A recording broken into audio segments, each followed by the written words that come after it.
और आज हमारे लिए ईस्टर का दिन है, यानी पुनरुत्थान का दिन। प्रभु आज के दिन जी उठा।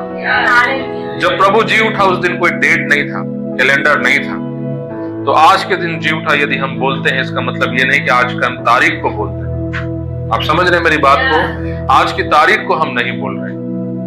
हमने एक दिन निर्धारित किया जब हम उसके पुनरुत्थान को मनाते हैं, उसको याद करने के लिए हमने एक दिन को तय किया है। और इसलिए कई लोग जो है, कई ऐसे समुदाय हैं मसीह में, कई ऐसे पंथ हैं जो लोग ईस्टर मनाने वालों को पापी कहते हैं, इनको झूठे शिक्षक कहते हैं। क्रिसमस मनाने वालों को झूठे प्रचारक कहते हैं, गुड फ्राइडे मनाने वालों को झूठे प्रचारक कहते हैं। तो जैसे ट्रेन में आज बहन बोल रहे थे, एक भाई मिला, तो ऐसे भूले भट के कई भाई बहन लोग आपको मिलेंगे और उनको जब पता चलेगा कि आप क्रिसमस और ईस्टर मनाते हैं, तो फिर वो आपको जो है गलत शिक्षा में चले गए ऐसा बोलेंगे। हाँ, क्योंकि और आपको ये बताएंगे कि जो है उस दिन का कोई डेट हमको नहीं मालूम और वो डेट कैसे कोई निकाल दिया। और वो लोग जो बोल रहे हैं वो सही बोल रहे हैं। हम डेट को नहीं मना रहे हैं, हम एक दिन निर्धारित किए प्रभु के बलिदान को और उसके पुनरुत्थान को स्मरण करने के। आप लोग मेरी बात समझ रहे हैं? हालेलुया। तो पुनरुत्थान दिवस जो है वो कलीसिया के लिए एक आनंद का दिन है। हालेलुया। क्योंकि बिना पुनरुत्थान के जो है क्रूस की कहानी अधूरी है, हमारा उद्धार अधूरा है। और ज्यादा मैं आपको बताने से अच्छा है कि हम लोग वचन में चलें और हम लोग मत्ती रचित सुसमाचार निकालेंगे। मत्ती रचित सुसमाचार उसका आखिरी किताब 28 अध्याय 1 से 10 तक हम पढ़ेंगे। मत्ती रचित सुसमाचार 28 अध्याय का 1 से। सब्त के दिन बाद सप्ताह के पहले दिन पाँव फटते ही मरियम मगदलिनी और दूसरी मरियम कब्र को देखने आई। और देखो, एक बड़ा भूकंप हुआ, क्योंकि प्रभु का एक दूत स्वर्ग से उतरा और पास आकर उसने पत्थर को लुढ़का दिया और उस पर बैठ गया। वह यहाँ नहीं है, परंतु अपने वचन के अनुसार जी उठा है। आओ यह स्थान देखो जहाँ प्रभु पड़ा था, और शीघ्र जाकर उसके चेलों से कहो कि वह मृतकों में से जी उठा है और वह तुमसे पहले गलील को जाता है। सुबह सुबह भोर को विश्राम दिन, सबत के दिन मरियम और एक और मरियम जो है मगदलिनी और एक दूसरी मरियम, ये लोग सब पहुंचे यीशु मसीह को ढूंढने के लिए कि उनका प्रभु को देखें वो लोग। और जब वो वहां पहुंचे तो देखा कि पत्थर लुढ़का हुआ है। ये कहानी हम लोग बहुत बार पढ़े हैं वचनों में। और वहां क्या हुआ, एक स्वर्गदूत खड़ा था और उसने बोला, किसको तुम ढूंढ रहे हैं? और चारों सुसमाचार पढ़ेंगे तो वहां कुछ और बातें वहां पर जुड़ी हुई आपको मिलेगी। कहीं पर 2 स्वर्गदूत लिखा है और कहीं पर स्वर्गदूत कहता तुम मुर्दों में जीवित को क्यों खोजते हो। हालेलुया। और जैसे ही उन लोगों ने उस चीज को देखा, वो लोग आश्चर्य हो गए कि हमारा प्रभु को कोई चोरी कर लिया होगा। और जब घबरा कर जब मरियम जो है इधर उधर होने लगी तो यीशु उसके पीछे खड़ा था और उसको बोलने लगा कि तू किसको ढूंढ रही है। और मरियम उसको बोल रही है कि मेरे प्रभु को क्या आप हटाए हो यहाँ से कब्र में से, क्योंकि वो उसको माली सोच रही थी बगीचे का, और बोल रही थी कि अगर तू हटाया होगा इसको तो वापस मुझे कर दे मेरे प्रभु को। तो यीशु ने कहा, चिल्लाया उसको मरियम करके। तब उसने उस आवाज को पहचान लिया और पहचान कर उसके पांव पर गिर गई। और फिर उसके बाद जो है यीशु मसीह ने उससे कहा कि जा और मेरे चेलों को बता कि मैं गलील को जाने वाला हूँ और वो वहां पर मुझे मिल सकते हैं, मुझसे मुलाकात कर सकते हैं। और मरियम दौड़ते हुए गई और यीशु से मिली, चेलों से मिली और उनको बताने लगी, पतरस को, इन लोगों को सबको। लेकिन उनमें से कई लोगों ने विश्वास नहीं किया, अधिकतर लोगों ने विश्वास नहीं किया। लेकिन कुछ लोग बोले कि चलो हम देखते हैं, शायद गलील में उससे हमारा मुलाकात हो जाए। और ये सारी बातें जब हो रही थी, 11 वचन से हम पढ़ेंगे। वे जा ही रही थी कि पहरुए में से कुछ ने नगर में आकर पूरा हाल प्रधान याजकों से कह सुनाया। जब उन्होंने पुरियों के साथ इकट्ठे होकर सम्मति की और सिपाहियों को बहुत चाबी देकर कहा, यह कहना कि रात को जब हम सो रहे थे और ये जो सैनिक लोग थे, जो पहरुए थे, जो लोग देख रहे थे कि यीशु मसीह का जो बॉडी है वो चोरी ना हो जाए, जब वो लोग ये घटना से गुजरे, किस घटने से? स्वर्गदूत का आना, भूकंप होना, पत्थर लुढ़काया जाना, और वो लोग डर कर दौड़ कर वहां से भाग गए और जाकर फरीसियों से और जो महायाजक लोग जो थे उनसे बताने लगे कि जब हम लोग वहां पर थे तो स्वर्गदूत आया और सच में यीशु जी उठा। और वो लोग ये बात सुनते घबरा गए और बोले कि अगर ये बात बाहर फैल जाएगी तो हम लोग दोषी ठहरेंगे, क्योंकि हमने उसको क्रूस पर चढ़ाया था। तो एक काम करना, तुमको हम पैसा दे रहे हैं और तुम लोग अपने मुंह पे ताला लगा लो। तुम लोग ये बात किसी को मत बताना कि यीशु जी उठा, बल्कि ये बताना कि उसके चेले रात में आए थे और तुम लोग जब सो रहे थे, जैसा कि अर्जु के पापा सो रहे हैं, तो क्या करना? चोरी करके ले जाना। ले गए वो लोग, है ना? और उन पहरुओं से महायाजकों ने कहा कि जब भी अगर ये बात बाहर फैले कि तुमने झूठ बोला है, तुमने पैसा लिया है, तो तुम घबराना मत। राजा को हम लोग निपट लेंगे, राजा को हम लोग अपने सेटिंग में रखेंगे और तुम पर कोई आंच आने नहीं देंगे। और ये बात सैनिकों ने जो है पूरे नगर में फैला दिया। क्या बात को?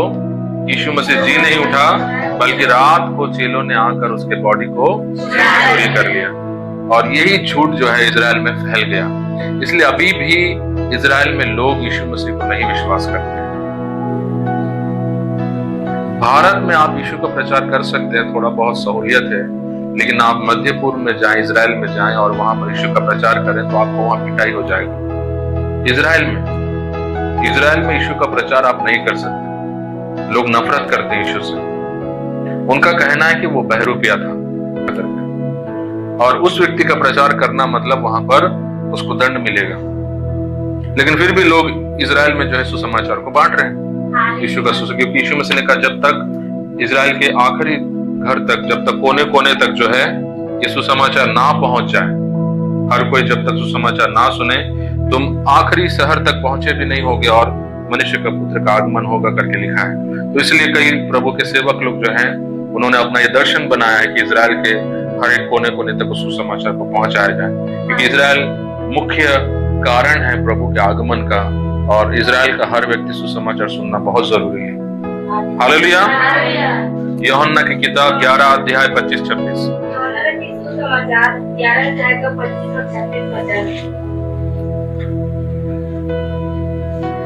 यीशु ने उससे कहा, पुनरुत्थान और जीवन मैं ही हूँ। जो कोई मुझ पर विश्वास करता है वह यदि मर भी जाए तो भी जिएगा, और जो कोई जीवित है और मुझ पर विश्वास करता है वह अनंत काल तक ना मरेगा। क्या तू इस बात पर विश्वास करती है? हालेलुया। यीशु मसीह ने क्या कहा? पुनरुत्थान और जीवन मैं हूँ। मेरे पास जीवन है उसने नहीं बोला, मेरे पास पुनरुत्थान है उसने नहीं बोला। यीशु मसीह ने बोला मैं खुद पुनरुत्थान और मैं खुद क्या हूँ? जीवन हूँ। हालेलुया। यानी जब भी हम जीवन की बात करते हैं हम यीशु की बात करते हैं। हालेलुया। चाहे अन्य जाति जीवन का शब्द उठाए या फिर एक मसीह व्यक्ति या फिर एक नास्तिक व्यक्ति, कोई भी इंसान जब जीवन के बारे में बात करता है, जीवन असल में यीशु ही है। आपको मेरी बात समझ में आ गई? जीवन कौन है? उसके पास जीवन नहीं। इस दुनिया में गुरु बाबा लोग, महात्मा लोग बोले आओ हम आपको जीवन का मार्ग दिखाते हैं, जीवन को जाने का मार्ग दिखाते हैं। मैं एक उदाहरण आपको दिखाऊंगा। कोई भी आ जाओ, आयशा या फिर सोमू। इस दुनिया के जितने भी महान लोग आए, ये मान लो ये जीवन है, ठीक है। लोगों ने बताया कि हम आपको क्या करेंगे, जीवन का मतलब एक रास्ता है जो कहां जा रहा है, जीवन की तरफ। इसलिए गुरुओं को लोग मानते हैं। क्यों? क्योंकि गुरु लोग क्या करते हैं? रास्ता दिखाते हैं जीवन की तरफ। जितने भी महान लोग इस दुनिया में, आपने इतिहास की किताबों में जितने भी बड़े बड़े लोगों का जिक्र पाया है, कोई व्यक्ति आज तक नहीं बोला मैं जीवन, कोई नहीं बोला। जितने भी महात्मा पुरुष हो, जिनकी लोग आज पूजा कर रहे हैं, जिनकी लोग आराधना कर रहे हो, वो लोग बोले हम जीवन की ओर रास्ता दिखा सकते हैं। किसी ने दावा नहीं किया कि वो जीवन की ओर हर कोई रास्ता दिखाने वाला। यीशु मसीह जब आया वो किसको रास्ता दिखाएगा? वो, क्योंकि वो खुद जीवन था। हालेलुया। वो बोला मैं जीवन। आप मेरी बात समझ रहे हैं? जीवन की ओर जाने के लिए वो रास्ता नहीं है, वो खुद जीवन है। हालेलुया। ये फर्क है यीशु मसीह को पाने में और यीशु मसीह को नहीं पाने में। जो यीशु मसीह को पाया वो जीवन को पाया। जो यीशु मसीह को नहीं पाया वो जीवन के रास्ते को ढूंढ रहा है। अन्य जाति लोग रास्ते को ढूंढ रहे हैं, आप जीवन में खड़े हैं। हालेलुया। आपको समझ में आ गया? और यीशु मसीह ने क्या कहा? मैं पुनरुत्थान हूं, मेरे पास पुनरुत्थान है। उसने नहीं कहा, वो बोला मैं स्वयं पुनरुत्थान। हालेलुया। हालेलुया।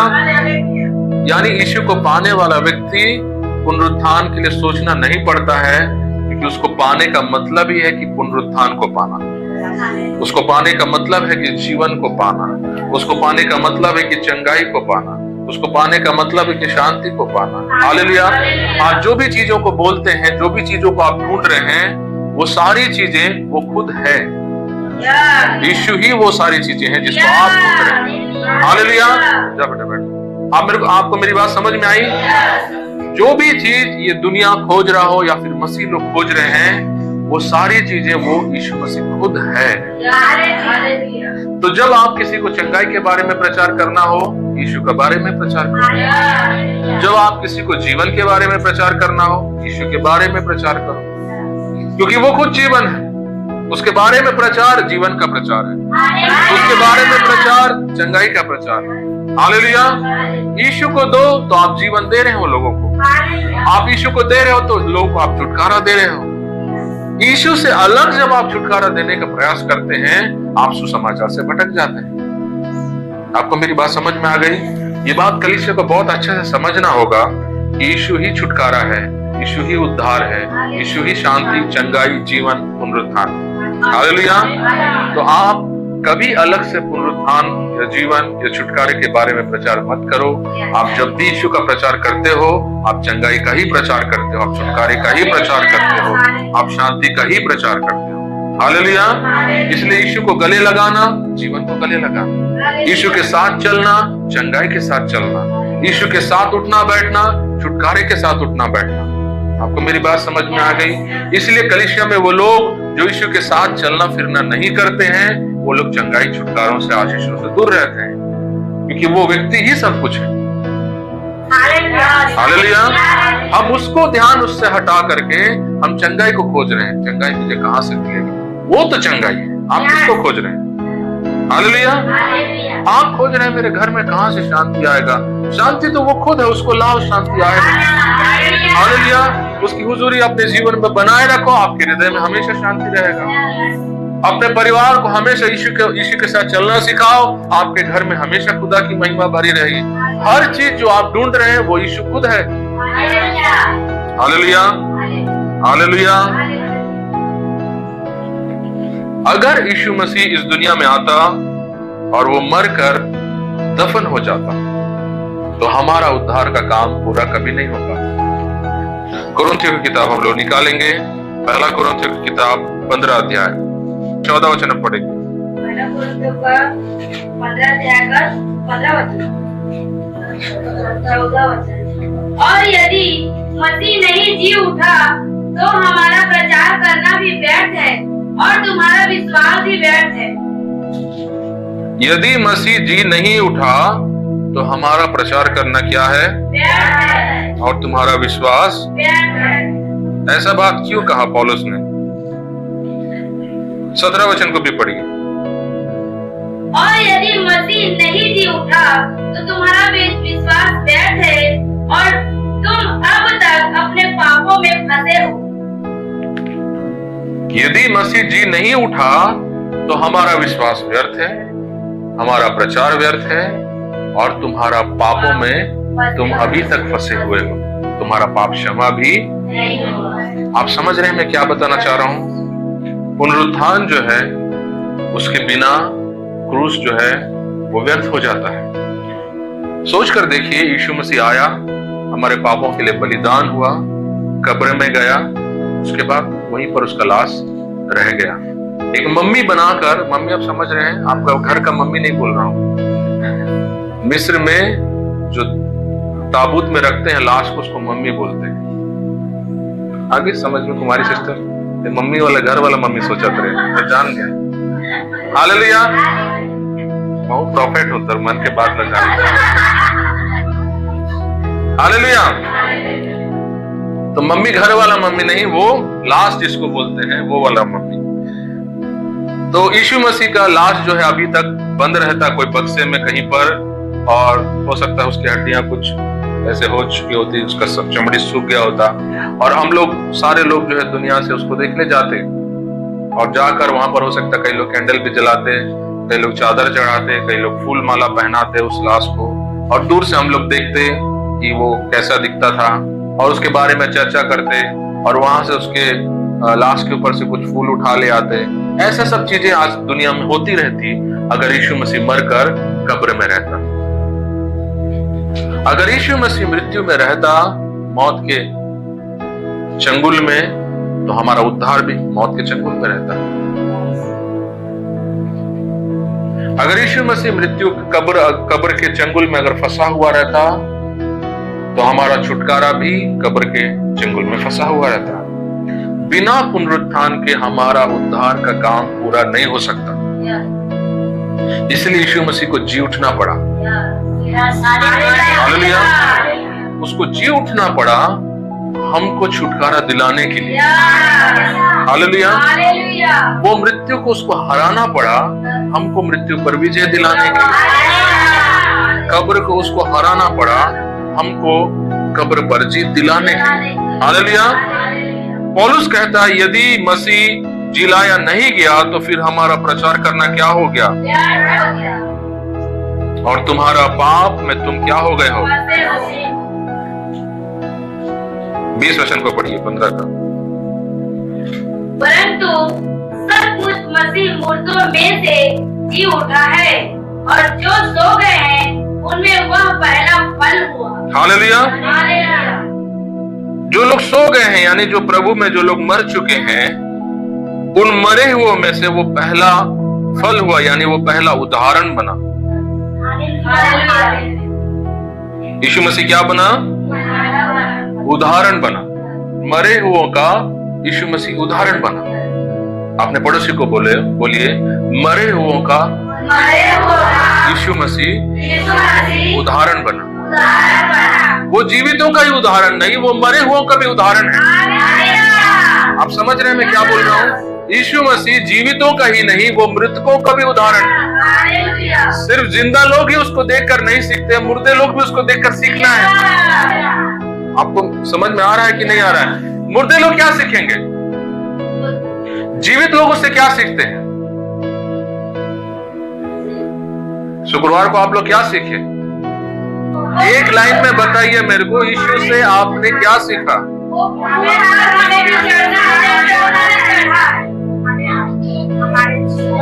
पीछे वाले बताइए, भाई लोग शुक्रवार को आए थे।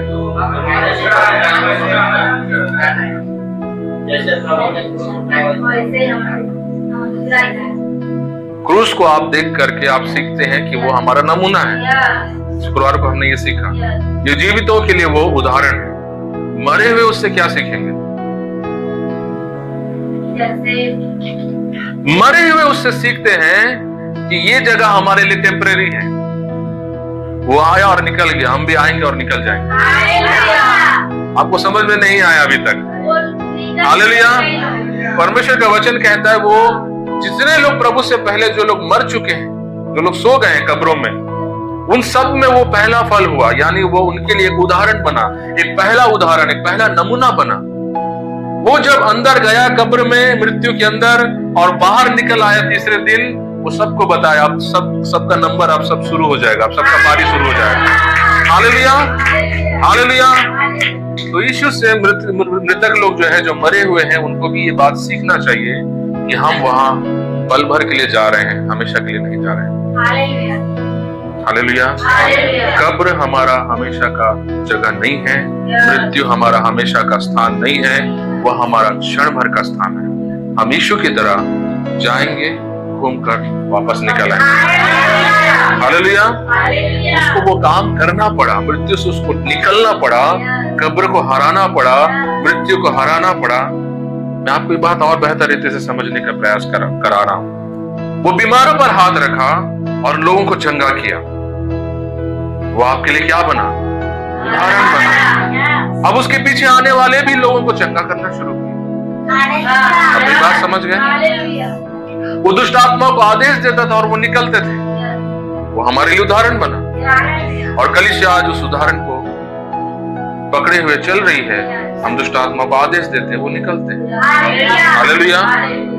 उसके मुंह में जीवन और मृत्यु थी, कलीसिया के मुंह में भी जीवन और मृत्यु थी। आप जिसे आशीष देते हैं वो आशीष पाता है, आप जिसे श्राप देते हैं वो दंड पाता है। आपके भी जीव में जीवन और मृत्यु है। यीशु मसीह हमारा उदाहरण बना। वो उदाहरण सिर्फ जीवित लोगों के लिए नहीं बना, उसका उदाहरण सिर्फ हमारा सांस लेते तक के लिए नहीं था, हमारा सांस बंद होने के बाद भी उसका जीवन हमारे लिए एक उदाहरण बना। वो बोला मरने के बाद क्या होगा? मेरे बच्चे लोग मरकर रह जाएंगे? नहीं, मुझे वहां पर भी एक रास्ता बनाना है अपने लोगों के लिए। हालेलुया। जिस तरह पृथ्वी पर उसने अंधकार के राज्य को हराने का एक रास्ता हमारे लिए बनाया, अधलोक को कुचलने के लिए हमारे लिए एक रास्ता वो बनाया, और उस उदाहरण को आज भी हम उस पर चल रहे हैं, उसको मान रहे हैं, उस चीज के पीछे हम लोग जी रहे हैं। उसी तरह मृत्यु के रास्ते पे भी वो एक उदाहरण हमारे लिए छोड़ते हुए गया। वो बोला कि देखो, जिस तरह मैं मृत्यु को हराने जा रहा हूँ, उस तरह मेरे पीछे पीछे अब तुम भी उसको हराते हुए चलोगे। अब जैसे मैं कब्र को हराते हुए चल रहा हूँ, अब मेरे पीछे तुम भी उसको हराते हुए। Hallelujah, hallelujah. इसलिए परमेश्वर का वचन कहता है, हे मृत्यु तेरी दंड कहाँ गई, हे कब्र तेरी जय कहाँ गई? वो चले गए। हालेलुया। 2025 साल पहले यीशु मसीह ने उसका जय और उसका डंक को हटा दिया। हालेलुया। ये बात जो आज आप सुन रहे हैं, ये अन्य जातियों को नहीं मालूम। उनको पता नहीं कि मृत्यु को किसी ने हराया है। उनको नहीं मालूम कि कब्र को कोई हरा सकता है, इसलिए उनका आशा नहीं है। उनको एक ही पता है, जब तक हम दुनिया में जीवित हैं, अन्य जातियों की बात मैं कर रहा हूं, जब तक हमारी सांसें चल रही है, वही हमारे लिए आशा है। हम कुछ कमा सकते हैं, हम कुछ बना सकते हैं जीवन में, लेकिन जब मर जाएंगे सब कुछ खत्म। हमारे लिए सब कुछ खत्म नहीं। हालेलुया।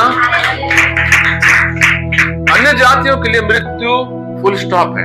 जातियों के लिए मृत्यु पूर्ण विराम है। उसके बाद उनके लिए कोई और जीवन नहीं। उनको आप पूछिए मरने के बाद क्या होगा, कौन देखा है, क्या जानता है? पूर्ण विराम है उनके लिए, कुछ पता नहीं उसके बाद। कलीसिया के लिए पूर्ण विराम नहीं, मृत्यु कलीसिया के लिए अल्प विराम। हालेलुया। अपने पड़ोसी को बोलो, मृत्यु अन्य जातियों के लिए पूर्ण विराम है, लेकिन कलीसिया के लिए अल्प विराम। हालेलुया। उनके लिए पूर्ण विराम इसलिए है क्योंकि वो वहां पर जाते ही उनका सारा ताकत खत्म हो जाता है। कब्र को वो लोग हरा नहीं सकते। किससे वो लोग प्रेरणा लेंगे उसको हराने के लिए? उनकी प्रेरणा देने वाले सब कोई वहां पर हार गए। उनको सिखाने वाले, उनका रास्ता दिखाने वाले सब वहां पे जा करके पूर्ण विराम लग गया सब पर। हालेलुया। लेकिन जिसने हमको सिखाया, जो हमसे आज भी बातें करता है, वो बोला कि यहाँ पे मैं अल्प विराम लिया, तुम लोग भी अल्प विराम लेना है। हालेलुया। इसलिए आज हम भी यीशु की तरह बोल सकते हैं, हे कब्र तेरी जय कहाँ? हालेलुया। मेरे पीछे पीछे बोली, हे मृत्यु तेरी डंक कहाँ है? हे कब्र तेरी जय कहाँ है? हालेलुया। जब यीशु मसीह ने हमें मृत्यु में से जिलाया, जब वो जी उठा, परमेश्वर का वचन कहता है हम भी उसके साथ क्या किए गए? हालेलुया। पहला पतरस 1 अध्याय हम निकालेंगे, 3 और 4 को पढ़िए। पहला पतरस 1 अध्याय 3 और 4 वचन। हमारे प्रभु यीशु मसीह के परमेश्वर और पिता का धन्यवाद हो, जिसने यीशु मसीह के मरे हुओं में से जी उठने के द्वारा अपनी बड़ी दया से हमें जीवित आशा के लिए नया जन्म दिया, अर्थात एक अविनाशी और निर्मल और अजर मिरास के लिए जो तुम्हारे लिए स्वर्ग में रखी है। अब 3 को बड़े ध्यान से पढ़ेंगे, पढ़िए उसको। हमारे प्रभु यीशु मसीह के परमेश्वर और पिता का धन्यवाद हो। वहां पर वो धन्यवाद दे रहा है, किसको? यहोवा परमेश्वर को धन्यवाद दे रहा है, पिता को धन्यवाद दे रहा है। पतरस क्या चीज के लिए धन्यवाद दे रहा है? आगे पढ़िए। जिसने यीशु मसीह के मरे हुओं में से जी उठने के द्वारा पिता ने यीशु मसीह को मरे हुओं में से जी उठाने के वजह से, यीशु मसीह को पिता ने क्या किया? मृत्यु में से जिलाया, उसको जिंदा किया। उसके कारण, उस वजह से क्या हुआ? आगे पढ़िए। अपनी बड़ी दया से हमें जीवित आशा के लिए नया जन्म दिया। हालेलुया। हालेलुया। जीवित आशा के लिए हमें एक नया जन्म मिला यीशु मसीह का मुर्दों में से जी उठने के द्वारा। हालेलुया। वो जो जीवित आशा है, वो जीवित आशा किसको कहा गया है? अनंत जीवन को कहा गया। अनंत जीवन एक जीवित आशा है, क्योंकि अभी तक हम उसमें प्रवेश नहीं किए हैं। हम एक आशा में जी रहे हैं, और हमारा वो आशा जो हम जाने वाले हैं वो जीवित है, वो मुर्दा हुआ आशा नहीं है। हालेलुया। वो जीवित आशा हमें कैसे मिला? यीशु मसीह को मुर्दों में से जिलाने के द्वारा। अगर यीशु मसीह मरकर कब्र में बंद होकर रह जाता, हमारे लिए वो जीवित आशा नहीं रहती। हम भी इस दुनिया के उन लोगों के समान बराबर हो जाते जो आज अपने गुरुओं का लाश के पास जाकर चादर चढ़ाते हैं, फूल चढ़ाते हैं, अगरबत्ती जलाते हैं, उनके कब्रों को चूना लगाते हैं, अच्छे से उनको कलर लगाते हैं, पेंट करते हैं, मकबरे बनाते हैं। सब कुछ ये दुनिया जो कर रहा है, हम भी उनमें शामिल हो जाते हैं अगर यीशु मसीह मरकर नहीं जी उठता। हालेलुया। उसको कब्र को हराना पड़ा, मृत्यु को हराना पड़ा, ताकि हम लोग भी उस पर जय पाते हुए बाहर निकल सकें। हालेलुया। वो हमारे लिए कब्र को हराया, कलीसिया के लिए। वो आपको विजय बनाने के लिए कब्र को हराया, वो आपको विजय बनाने के लिए मृत्यु को हराया। हालेलुया। तो आज जो कलीसिया है वो कब्र पर जीता हुआ है, विजय पाया हुआ है। परमेश्वर का वचन कहता है तुम जयवंत से भी बढ़कर हो। अपने पड़ोसी को हाथ मिला और बोलिए, आप जयवंत से भी बढ़कर हैं। हम ये बात यूं ही बोल रहे हैं, लेकिन हमको समझ में नहीं आ रहा हम क्या बोल रहे हैं। हम है कौन? क्या है जयवंत से बढ़कर? नहीं, विजय अलग होता है, विजय से बढ़कर हो। आप नहीं समझे? आप क्या? मैं ये बोल रहा था, आप बोल रहे हो लेकिन आप नहीं समझ रहे। परमेश्वर का वचन जब कहता है आप जयवंत से बढ़कर हो, आप विजय नहीं हो, आप विजय से भी बढ़कर विजय, उससे भी बढ़कर विजय, उससे भी बढ़कर विजय। मतलब इस दुनिया का सबसे बड़ा जो ताकत था उसको आपने हराया है। हालेलुया। ये बात अपने जहन में डालिए। आज इस दुनिया का जो सबसे बड़ा ताकत, लोग बीमारी को हराने के लिए दवाइयां उत्पादन कर रहे हैं, बना रहे हैं, रिसर्च चल रही है। मृत्यु को आज तक कोई नहीं हरा पाया सिवाय यीशु के। कब्र को कोई नहीं हरा सकता। बड़े बड़े बाबा गुरु लोग आए और बोले हम लोग क्या करते हैं, जो बैठ करके जो समाधि में जा रहे हैं बोलते हैं, और जाने के बाद वापस नहीं आए, चले गए, क्योंकि कब्र जो है उसके अंदर जाने के बाद कोई वापस नहीं आता है। यीशु मसीह ने कहा मैं आऊंगा। हालेलुया। लोगों को पता था कब्र से कोई नहीं निकलता है, वो बोला मैं आऊंगा, और तीसरे दिन वो निकल कर आया। हालेलुया। उसको हम क्या कहते हैं? जयवंत से। सबसे बड़ा ताकत, सबसे बड़ी प्रभाव को जब कोई हराता है, वो सिर्फ विजय नहीं बनता है, वो विजय से भी बढ़कर विजय बनता है। हालेलुया। और वचन कहता है यीशु मसीह जयवंत से बढ़कर नहीं, कलीसिया को कहता है तुम लोग जयवंत से भी बढ़कर। हालेलुया। हालेलुया। बोलिए मैं जयवंत से बढ़कर। जब आप ये बात बोल रहे हैं कि आप जयवंत से बढ़कर हैं, आप दूसरे शब्दों में ये कह रहे हैं कि इस दुनिया की हर बड़े से बड़ी बीमारी, इस दुनिया के बड़े से बड़े श्राप, इस दुनिया से बड़े अंधकार की ताकतें, जितनी भी शत्रु की प्रभाव है, वो सब चीज आपके सामने विफल है। आपका हालेलुया में मजा नहीं आया, इसलिए मजा नहीं आया क्योंकि आप लोग समझे नहीं। आपको मैं समझाऊंगा, ध्यान से सुनिए। अचानक आपको खांसी आया, आप खांसते समय कैसे खांसते हैं? कई लोग तो किसी का मुंह पे भी खांस देंगे, वो लोग अलग है, उनके बारे में मैं नहीं बोल रहा हूँ। लेकिन कई लोग क्या करते हैं, आप लोग, और खांसे तो देखा कि खून निकला, क्या होगा आपके साथ? लीला सिस्टर मेरे को फोन की और बोली मेरे को आके देख लीजिए एक बार, एक बार देख लीजिए, मेरा टाइम खत्म हो गया। मैं बोला जयप्रकाश को बुलाना पड़ेगा, वही उठाता है सब। लेकिन मैं जानता हूं उसको उठाने का नौबत नहीं आएगा, क्योंकि वचन कहता है तुम जयवंत से बढ़कर। Hallelujah, hallelujah. जयप्रकाश का ड्यूटी अभी नहीं लगेगा, ठीक है? तो जब भी ऐसे जीवन में हमारी तकलीफें, समस्याएं आती है, हम लोग घबराते हैं, हम लोग डर जाते हैं। अब क्या होगा? अब सब खत्म, अब हम पर बीमारी जय कर रहा है, अब हम पर मृत्यु जय कर रहा है। आप नहीं समझे क्रूस की कथा को, आप नहीं समझे ईस्टर क्या कहता है। ईस्टर कहता है, पुनरुत्थान दिवस कहता है कि तुम जयवंत से मृत्यु, बीमारी, श्राप, सब कुछ आपके सामने साष्टांग दंडवत किए हुए हैं। हालेलुया। कलीसिया के सामने सबका सर झुका हुआ है, दुनिया के सामने नहीं झुका है उनका सर। बुलेट लेकर के एनफील्ड चलाते हुए जा रहे हैं, यहां से ट्रक फटाक से लेके चल देगा वो लोग।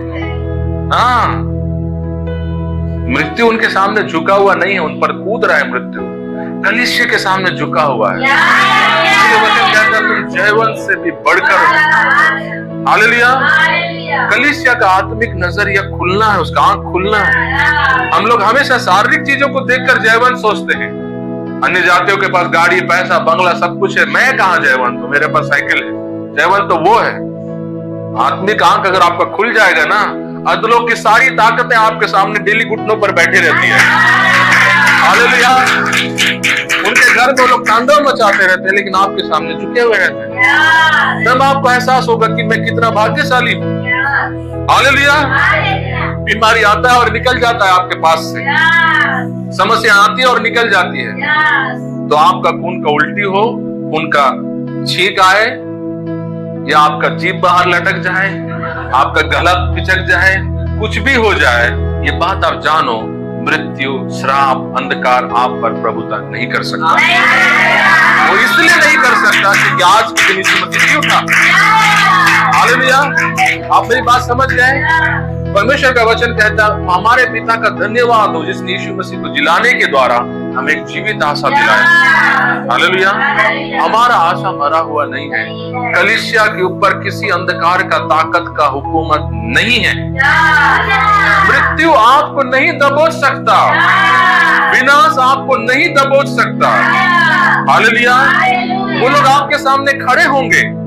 यीशु मसीह जब जहाज में जा रहा था चेलों के साथ, तूफान उठी, जहाज डगमगाने लगा। चेलों ने सोचा हमारे ऊपर मृत्यु राज्य कर रहा है, हम सब नाश होने वाले हैं, शैतान हमको कुचलने वाला है।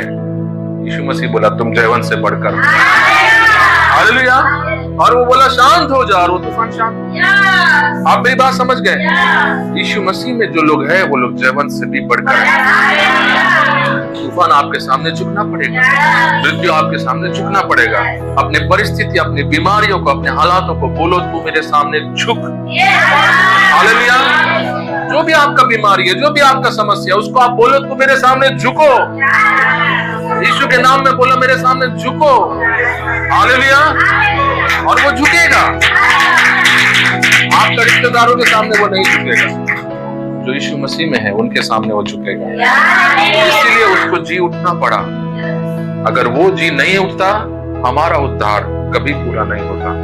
हम मृत्यु के अधीन में रहते। अगर वो मृत्यु के अधीन में रह जाता, वो कब्र में दब कर रह जाता, हमको भी दब कर रहना पड़ता। क्योंकि वो जी उठा, इसलिए हम भी जी उठेंगे। हालेलुया। हालेलुया। पढ़िए उस वचन को, पतरस का। हमारे प्रभु यीशु मसीह के परमेश्वर और पिता का धन्यवाद हो, जिसने यीशु मसीह के मरे हुए में से जी उठने के द्वारा अपनी बड़ी दया से हमें जीवित आशा के लिए नया जन्म दिया। हालेलुया। हालेलुया। जीवित आशा के लिए हमें क्या किया? नया जन्म दिया। और आगे पढ़िए। अर्थात एक अविनाशी और निर्मल और अजर विराज के लिए जो तुम्हारे लिए स्वर्ग में रखी है। रखी है। या स्वर्ग में हमारे लिए जीवन रखी है, जो क्या है? अमर, निर्मल और अविनाशी एक जीवन हमारे लिए इंतजार कर रहा है। और पतरस बोलता है वो जीवन हमारे लिए क्यों इंतजार कर रहा है? क्योंकि यीशु मसीह के पिता ने जिलाया। हालेलुया। अगर वो जी नहीं उठता, स्वर्ग का राज्य हमारे लिए नहीं होता, वो दुनिया हमारा इंतजार नहीं करता होता, हम यही बने होते, यही मिटते और यही हमारा स्टोरी समाप्त हो जाता। लेकिन क्योंकि वो मरकर जी उठा, इसलिए अब हमारा स्टोरी कंटिन्यू चलेगा। हमारी कहानी अब आगे चलेगी। दुनिया में लोग आते हैं और उनकी कहानियां समाप्त हो जाती है जब वो मर जाते हैं। हमारी कहानी, आपकी कहानी जो है समाप्त नहीं होगी, हमारी कहानी चलती रहेगी। अपने पड़ोसी को बोलिए आपकी कहानी आगे चलती रहेगी। हालेलुया। हालेलुया। प्रकाशित वाक्य पहला अध्याय 17 और 18 वचन को हम पढ़ेंगे। प्रकाशित वाक्य का पहला अध्याय 17 और 18 वचन। जब मैंने उसे देखा तो उसके पैरों पर मुर्दा सा गिर पड़ा। उसने मुझ पर अपना दाहिना हाथ रख कर कहा, मत डर, मैं प्रथम और अंतिम और जीविता हूँ। हालेलुया। यूहन्ना से क्या कहा परमेश्वर ने? मत डर, मैं ही प्रथम हूँ, मेरे पहले कोई नहीं था। इसने क्या कहा? मैं ही प्रथम, शुरुआत से मैं ही। आप कोई भी दुनिया नाम लेता हो, कुछ भी बोलता हो, परमेश्वर का वचन यीशु मसीह कहता है मेरे पहले कोई नहीं था, मैं ही पहले। हालेलुया। मैं प्रथम हूँ और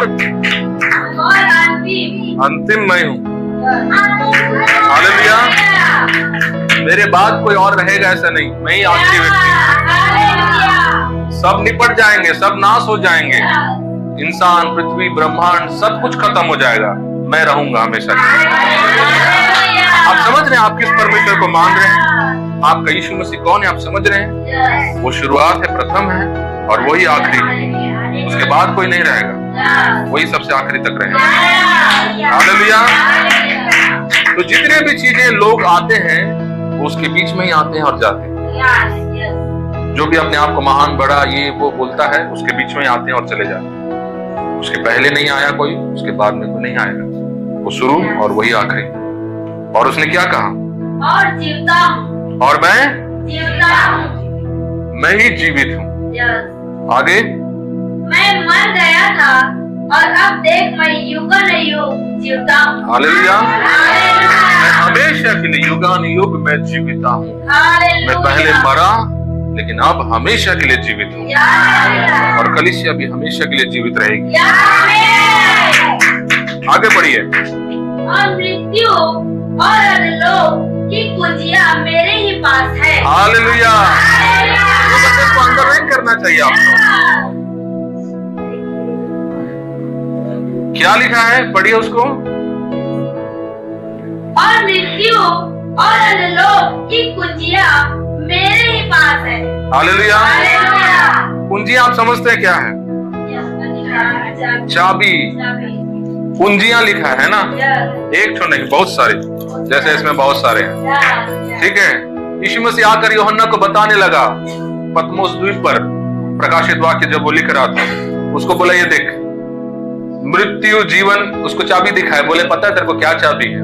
वो सोचा होगा कोई घर का चाबी है ये, यीशु मसीह घर का चाबी दिखा रहा है, या फिर कोई बाइक का चाबी है, जैसे जयप्रकाश सोच रहा है ना। यूहन्ना भी ऐसे सोचा होगा, जयप्रकाश जैसे। यीशु मसीह बोला ये कोई बाइक का, घर का चाबी नहीं है। ये कहाँ का चाबी है? हालेलुया। ये कहाँ का चाबी है? पढ़िए उस वचन को, क्या लिखा है? मृत्यु,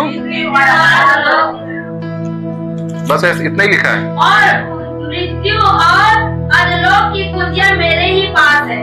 मेरे ही पास है। आप पढ़े अपना बाइबल, वो चाबी सिर्फ यीशु मसीह पकड़ा हुआ है। कौन सा चाबी?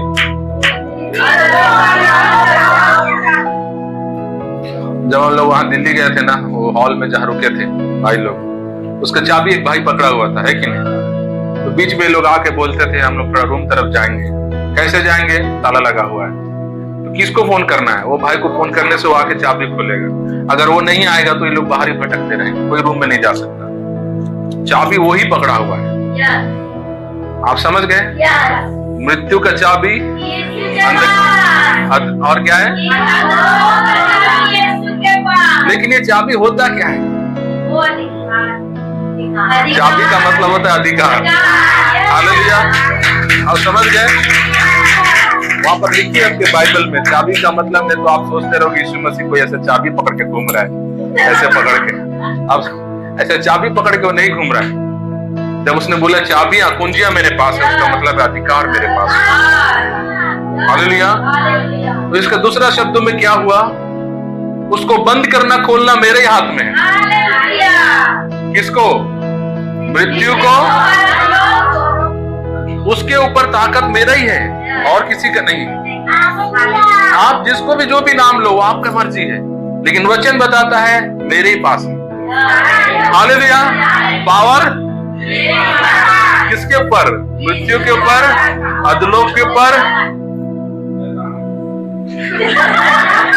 मृत्यु और अधलोक के ऊपर पावर आपके प्रभु के हाथ में मृत्यु और अधलोक का अधिकार है। हालेलुया। बीमारी तय नहीं करेगा कि आप मरोगे कि नहीं मरोगे, आपको पकड़ने वाला तय करेगा। आपको समझ में आ गया? मृत्यु का चाबी उसके पास है। वो जब तक खोला नहीं और बोला नहीं कि चल बेटा तू जा मृत्यु, तब तक आपका मृत्यु नहीं होगा। हालेलुया। अधलोक जो है, दुष्ट आत्मा जो अंधकार की जो ताकतें हैं, जो सामर्थ्य है अंधकार का दुनिया का, उसको वही नियंत्रण कर रहा है, कंट्रोल कर रहा है। हालेलुया। आपका पिता का हाथ में जब अधलोक का ताकत है, उसका अधिकार जब वो रखा है, आपको कौन सा दुष्ट आत्मा आके पकड़ लेगा? आपका घर में कौन सा जो है बाबा भाईगा दुष्ट आत्मा भूत प्रेत को घुसा देगा? चाबी वो पकड़ा है। हालेलुया। कौन सा जादू किया हुआ नींबू सिंदूर लगा के जो कांटा चुबा के फेंक देगा तो आपको कुछ हो जाएगा? चाबी वो पकड़ा है। हालेलुया। वो बोलेगा कहाँ निकलना है, नहीं निकलना है। दुष्ट आत्माएं लेकर के, मृत्यु लेकर के, कब्र, हर चीज चाबी उसके पास। हालेलुया। अब जो यीशु मसीह को नहीं जानता है, वो कंट्रोल करने वाला उसके जीवन में नहीं है। इसलिए वो लोग फंसते हैं, इसलिए वो लोग प्रताड़ित होते हैं, इसलिए वो लोग रोते हैं, इसलिए वो लोग सुसाइड करते हैं। वो लोग दौड़ते रहते हैं इधर उधर, कभी इधर माथा, कभी उधर माथा, कभी उधर पांव पे, इधर गिरना, उधर टेकना माथा। ये सब उनका चलता रहता है, क्योंकि कंट्रोल करने वाला उनके जीवन में है ही नहीं। हालेलुया। जो भी समस्या, बीमारी, हालात, परिस्थितियों से आप गुजर रहे हैं, ये बात जानिए, आपका प्रभु के हाथ में नियंत्रण है। हालेलुया। वो जब तक अनुमति नहीं दिया, मृत्यु आपको नहीं छू सकती। वो जब तक अनुमति नहीं दिया, अधलोक आपको नहीं छू सकता। यूहन्ना का आकर उसने यही बताया, मैं ही शुरुआत हूँ, मैं ही आखिरी, और मैं हमेशा के लिए युगानुयुग जीवित हूँ। मृत्यु और अधलोक की चाबियां मेरे पास है। उसने दिखाया वो बात। आज मैं चाहता हूँ कि प्रभु ये बात आपको भी दिखाए।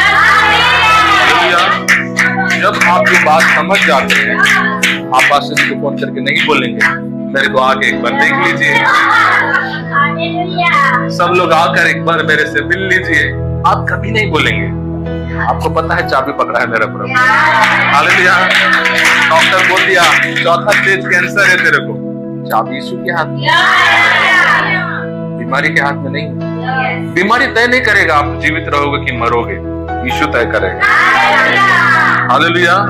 आरएसएस बजरंग दल तय नहीं करेगा आप जीवित रहोगे कि मरोगे, यीशु तय करेगा, क्योंकि मृत्यु की चाबियां उसी के हाथ में है, अधलोक की चाबियां उसी के हाथ में। हालेलुया। बोलिए अपने पड़ोसी को, आपके प्रभु के हाथ में चाबी है। फैसला यीशु मसीह ही करेगा।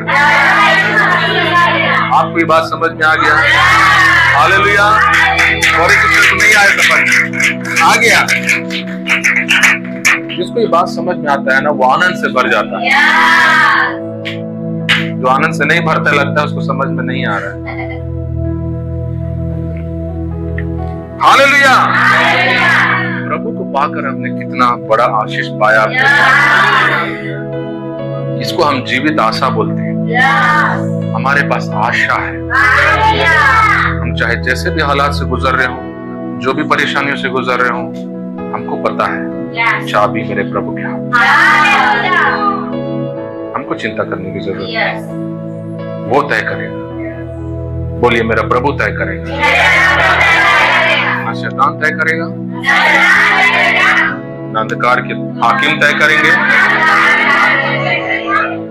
ना अधलोक तय करेगा, ना डॉक्टर तय करेगा, ना मेरे शत्रु तय करेंगे, सिर्फ यीशु तय करेगा। हालेलुया। बोलिए, मैं उसका संपत्ति हूँ। हालेलुया। बोलिए, मैं उसका निज भाग हूँ। ये किसका है? इसके साथ क्या होगा नहीं होगा कौन तय करेगा? क्यों? आप लोग तय कर सकते हैं इसको? आप लोग तय कर सकते हैं इसको? आप अपना फोन उठाइए, निकाल के दिखाइए, अपने पड़ोसी को दिखाओ और पूछो अपना पड़ोसी को, क्या आप मेरे फोन के साथ क्या होगा नहीं होगा आप तय करोगे? मैं एक उदाहरण आपको रख रहा हूं, आपको समझने के लिए, क्योंकि ये आपका संपत्ति है जिसको आपने खरीदा है। यीशु ने आपको खरीदा है। आप उसका निज भाग खून दे के वो आपको खरीदा। आपने पैसा दे के दुकान से इसको खरीदा, उसी तरह उसने अपना खून देकर आपको खरीदा। आप खरीदे हुए लोग। बोलिए, मैं खरीदा गया। बोलिए, मैं खरीदा गया। उसने आपका शरीर, आपका आत्मा को खरीदा है, अपना खून देकर आपको खरीदा। आप किसका संपत्ति है? ये फोन का पासवर्ड कौन सेट किया? आप लोगों का फोन का पासवर्ड कौन सेट किया? आपका फोन कोई भी ले लेता है क्या? 2 दिन 3 दिन तक अपने पास रखा रहता है क्या? वो आपका संपत्ति है, उस पर आपका अधिकार है। जब मैं ये बातें बता रहा हूं, आप समझिए, अपने आप उस जगह पर रखिए और समझिए कि मेरे ऊपर पूरी तरह यीशु का अधिकार है। मृत्यु का मैं नहीं हूं। बोलिए, मैं मृत्यु का नहीं हूं, अधलोक का मैं नहीं हूं, शैतान का मैं नहीं हूं, इस दुनिया का भी मैं नहीं हूं। मैं यीशु का, मैं उसका संपत्ति। तो आप पर कौन हक जताएगा? आपको बनाएगा कौन? बिगाड़ेगा कौन? आपको रखना मिटाना कौन करेगा? फिर आप क्यों सोचते हैं डॉक्टर ऐसा बोल रहा है, वो मेरे लिए जो वहां पे बैठा हुआ है, ये इतना मेरे लिए प्लानिंग बना रहा है, ये मेरे लिए सोच रहा है क्या करूं नहीं करूं? वो लोग कौन है? आप उनका है ही नहीं। Hallelujah, hallelujah. आपका वर्तमान और आपका भविष्य सिर्फ यीशु ही तय करेगा। बोलिए, मेरा वर्तमान, मेरा भविष्य यीशु तय करेगा। कोई मनुष्य नहीं, कोई सरकार नहीं, कोई अधिकार नहीं, कोई बीमारी नहीं, कोई डॉक्टर नहीं, कोई अस्पताल नहीं। आपको समझ में आ गया? हालेलुया। अपना हाथ उठाकर प्रभु को धन्यवाद दे सकते हैं। इसलिए वचन कहता है, आप चैवन से भी आने तो बीमारी, वो आके निकलेगा आपके जीवन में। उसका वचन कहता है, तुम आग में से गुजरोगे, जला नहीं पाएगा। क्यों नहीं जला पाएगा? क्योंकि आप आग का हो ही नहीं, आप यीशु का हो। आपको जलाना नहीं जलाना यीशु फैसला करेगा, आग फैसला नहीं करेगा। हालेलुया। जब तू पानी में से होकर गुजरे, पानी तुझे फैसला यीशु करेगा। हालेलुया। आप सोए हैं, रात को आपके पांव के पास करायत सांप आया और वो भी लेट गया, और आप पांव जब पलट रहे थे उसके ऊपर आप पांव रख दिए, वो आपको काट दिया। आपका मृत्यु कौन तय करेगा? कई लोग बोलेंगे सांप चाप दी, मला देख लेगा। हालेलुया। आंख के सामने अंधेरा हो गया, कुछ नहीं दिखाते, बोला जहर चढ़ गया पूरा शरीर में, मुंह से कौन तय कर रहा है आपका मृत्यु? नहीं, अभी बोल रहे हो लेकिन उस समय कोई नहीं बोलेगा, सांप तय कर रहा है बोलेगा। उस समय भी आपको बोलना है, यीशु तय करेगा। हालेलुया। मेरी बात आप समझ रहे हैं? आप जितना भी भयानक परिस्थितियों से अपने जीवन में गुजरे, हमेशा एक बात याद रखिए, तय यीशु ही करेगा। आपकी परिस्थितियां तय नहीं करेगी, आपके शत्रु तय नहीं करेंगे, यीशु ही तय करेगा। बोले यीशु ही तय करेगा। चाबियां उसी के हाथ में, अधिकार उसी के हाथ में।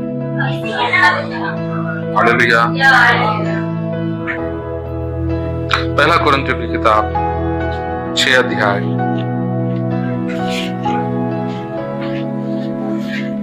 सोचिए वो लोग जो आज कलीसिया में आए, वो लोग क्या क्या खो दे रहे हैं।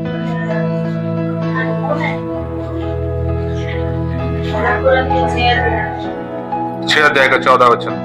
पहला कुरिन्थियों 6 अध्याय का 14 वचन। परमेश्वर ने अपनी सामर्थ्य से प्रभु को जिलाया और हमें भी जिलाएगा। हालेलुया। जब यीशु जी उठा, हम भी जी उठेंगे। बोलिए जब यीशु जी उठा, हम भी जी उठेंगे।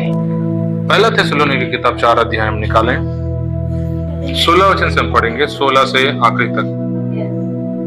पहला थिस्सलुनीयों का 4 अध्याय 16 वचन से। क्योंकि प्रभु आप ही स्वर्ग से उतरेगा, उस समय ललकार और प्रधान दूत का शब्द सुनाई देगा और परमेश्वर की तुरही फूंकी जाएगी, और जो मसीह में मरे हैं वे पहले जी उठेंगे। तब हम जो जीवित और बचे रहेंगे उनके साथ बादलों पर उठा लिए जाएंगे कि हवा में प्रभु से मिले, और इस रीति से हम सदा प्रभु के साथ रहेंगे। इस प्रकार इन बातों से एक दूसरे को शांति दिया करो। हालेलुया। हालेलुया। एक दूसरे को क्या किया करो? शांति दिया करो। अंग्रेजी भाषा में लिखा है एनकरेज करो। एनकरेज का मतलब क्या होता है? ये बात एक दूसरे को सिखाओ और उनको उत्साहित करो कि जिस तरह 16 वचन में लिखा है कि प्रभु स्वयं स्वर्ग से आएगा एक बड़े तुरी की आवाज के साथ, और एक बड़ी तुरी फूंकी जाएगी, और जितने लोग जो प्रभु में क्या हो गए हैं, सो गए हैं, वो लोग पहले जी उठेंगे। कलीसिया मरती नहीं, वो सोती है। अन्य जाति लोग मरते हैं, लेकिन हम मरेंगे नहीं, हम सोएंगे। वचन हमको सोया हुआ इसलिए कहता है क्योंकि हम फिर उठेंगे। जब तुरी फूंकी जाएगी, हम लोग वो आवाज को सुनकर उठेंगे, अन्य जातियां नहीं उठेंगे। हालेलुया। आप मृत्यु को हमेशा सोचते हैं तो आपको डर लगता है, मैं हमेशा के लिए मैं खत्म हो जाऊंगा। आप खत्म नहीं हो गए। कितने लोग घर में कल रात को सोए थे? आप लोग सब सोए थे रात को? रोज सोते हैं? कोई 3 घंटा सोता है, कोई 6 घंटा सोता है, कोई 10 घंटा, कोई 12 घंटा। तो ये जो नींद है हमारा, ये छोटा नींद है। ये तो बहुत बड़ा नींद हमारे लिए रखा गया है, बड़ा सोना हमारे लिए रखा गया है। आप सुन रहे हैं? और जब हम इस दुनिया से चले जाएंगे, हम उस बड़े नींद में जाएंगे, उस बड़े सोने में हम जाएंगे। वो कई सालों का नींद होगा हमारा, या कई महीनों का होगा, जब तक प्रभु नहीं आ जाता। अगर प्रभु आने में कुछ दिन लगाए तो कुछ दिन का नींद होगा, महीनों लगाए तो महीनों का होगा, सालों लगाए तो सालों का नींद होगा, लेकिन वो होगा नींद। क्या होगा? नींद होगा। हम नींद में रहेंगे। तो कलीसिया में अगर कोई चला जाता है जाकर वो मर गई बोल के मत रोइए, सूते ही रो। हालेलुया। आप अपने घर के लोगों को जब देखते हैं वो लोग खत्म हो जाते हैं, आप मत बोलिए वो लोग खत्म हो गए, वो सूता थे बोलिए। याईर की बेटी के बारे में यीशु मसीह ने क्या कहा? लोग हंसने लगे, जो लोग विलाप कर रहे थे घर में, वो लोग सब रोने वाले लोग हंसना शुरू कर दिए, ये क्या जोक मारा बोल के। यीशु मसीह ने सबको भगाया क्योंकि उनको पता नहीं वो क्या बोल रहा है, वो लोग को समझ में नहीं आ रहा। याईर की बेटी के समान आप भी अपने घर वालों को हमेशा बोलिए वो सो रहे। हालेलुया। जब आपके घर में कोई सोया रहता है आप जाके रोते हो क्या उसको देख के? कोई रोया है कभी उसके बेड के पास जाकर? वो सोने वाला उठ के क्या हो रहा है, क्यों इधर डिस्टर्ब कर रहा है? तो उसी तरह जब कलीसिया, ये बात हमको समझना है, सच्चाई को सच्चाई के तरीके से हमको लेना है। लेकिन हम जो कलीसिया के लोग हैं, इन वचनों को सुनने के बावजूद जब हमारे घर में किसी की मृत्यु हो जाती है हम लोग रोते रहते हैं। और कई बार हम मसीहों को देखते हैं वो उसको जब डिब्बे में डालकर जब ले जाते रहते हैं, रोड में आंगन में गिर के गिलर के ए दाई ए माँ बोल के चिल्लाते रहते हैं पूरा, ताकि लोगों को लगे कि कितना प्यार करते हैं, पूरा एकदम गला जोर जोर से फाड़ के। ये मसीहों को शोभा नहीं देता है, क्योंकि आप बिना आशा की दुनिया में नहीं है, आप एक अनंत आशा में आप जीवित, आपने एक जीवित आशा पाया हुआ है। परमेश्वर का वचन हमको सिखाता है, थेसलोनिया आप घर में जाकर पढ़िए, वहां पर पौलुस बताता है अन्य जातियों के समान तुम मत होना जब कोई तुम्हारे बीच में गुजर जाता है, जिनका कोई आशा नहीं, तुम्हारा आशा है। हालेलुया। तो हमारे लोग जब प्रभु में जब कोई सो जाता है, हम उसके लिए दुख नहीं मनाते हैं, हमको पता है वो उठेगा, पुनरुत्थान के दिन वो उठेगा। हालेलुया। आपके कोई रिश्तेदार हैं जो प्रभु को पाए हुए सो गए हैं? आपके पूर्वज लोग शायद ऐसा कोई होगा आपके हैं, तो पुनरुत्थान के दिन वो उठेगा। हालेलुया। एक बार कैथरीन कुलमन के कब्र के पास कुछ प्रभु के दास लोग गए थे, मसीलों का कब्र था चारों तरफ, और एक प्रभु के दास ने बोला कि पुनरुत्थान के दिन ये नजारा कितना सुंदर होगा इस जगह में, जब यहाँ से हर कब्र जो है खाली हो जाएगा और वो सारे लोग उठेंगे जो लोग सो रहे हैं उस कब्र में। हालेलुया।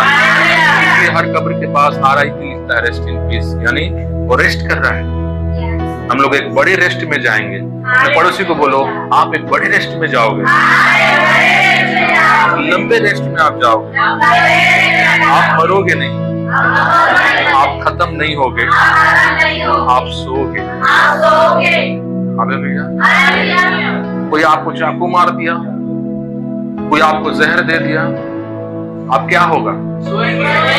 आप मरेंगे नहीं, आप सोएंगे। आप इसलिए नहीं मरेंगे,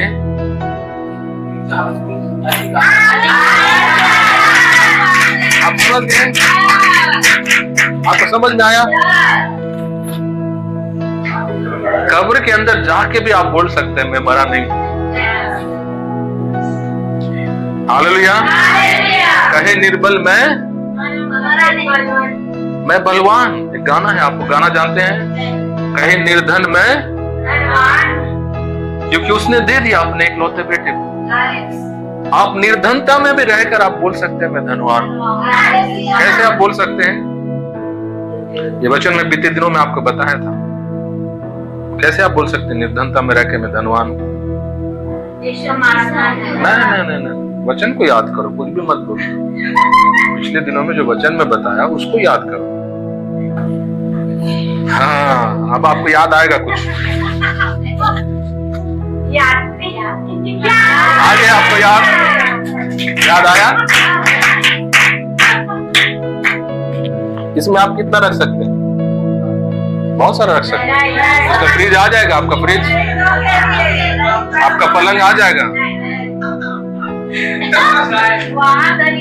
हाँ, इसमें गमछा आ जाएगा, लेकिन इसमें आप पूरा अपना घर संसार एक लेकर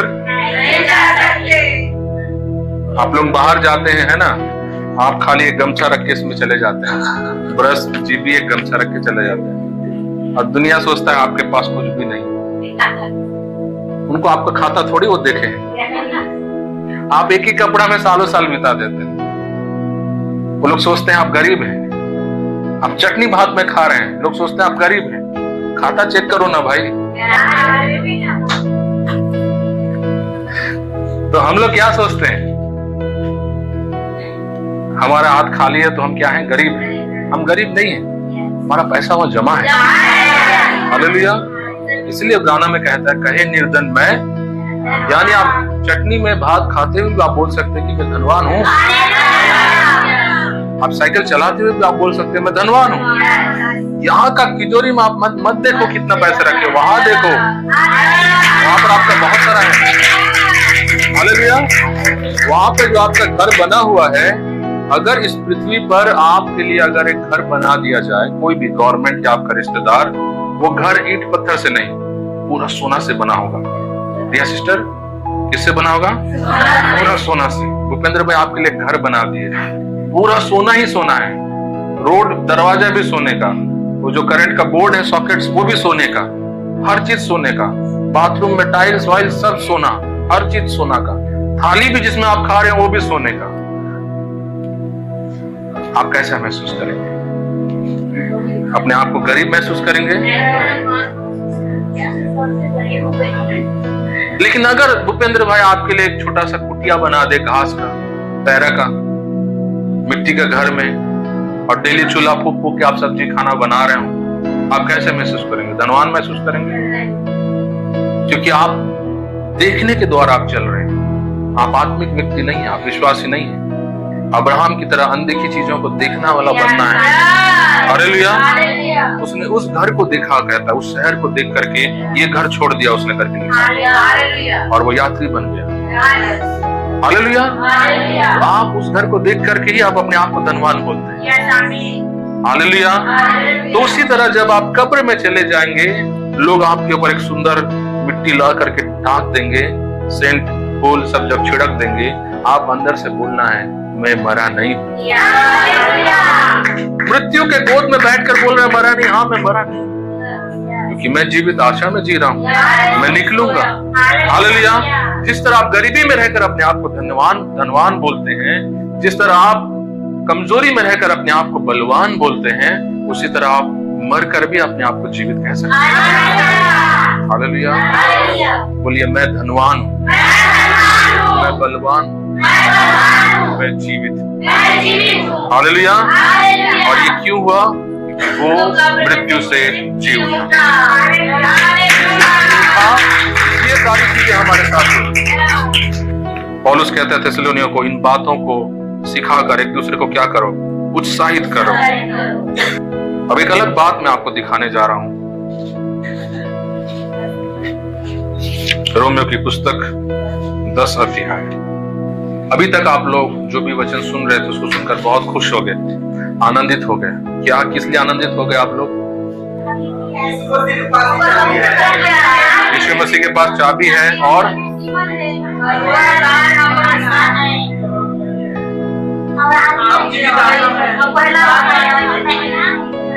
आप मृत्यु पर जय नहीं पाए? क्यों नहीं बोल रहे उस बात?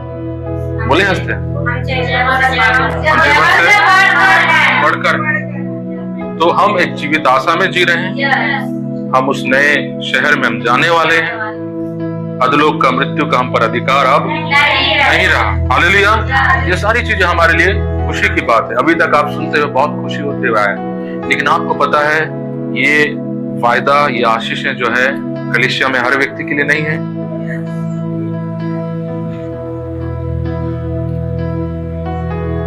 चर्च में बैठा हुआ हर एक भाई, हर बहन के लिए ये वायदे नहीं है, ये आशीषें हर व्यक्ति के लिए नहीं है। ये किसके लिए है ये आशीष? रोमियो का 10 अध्याय 9 वचन और 10 वचन को हम पढ़ेंगे। रोमियो का 10 अध्याय 9 और 10 वचन कि यदि तू अपने मुंह से यीशु को प्रभु जानकर अंगीकार करे और अपने मन से विश्वास करे कि परमेश्वर ने उसे मरे हुओं में से जिलाया, तो तू निश्चय उद्धार पाएगा। क्योंकि धार्मिकता के लिए मन से विश्वास किया जाता है और उद्धार के लिए मुंह से अंगीकार किया जाता है। हालेलुया। लिखा, यदि तू अपने मुंह से स्वीकार करे, अंगीकार करे। क्या अंगीकार करना है?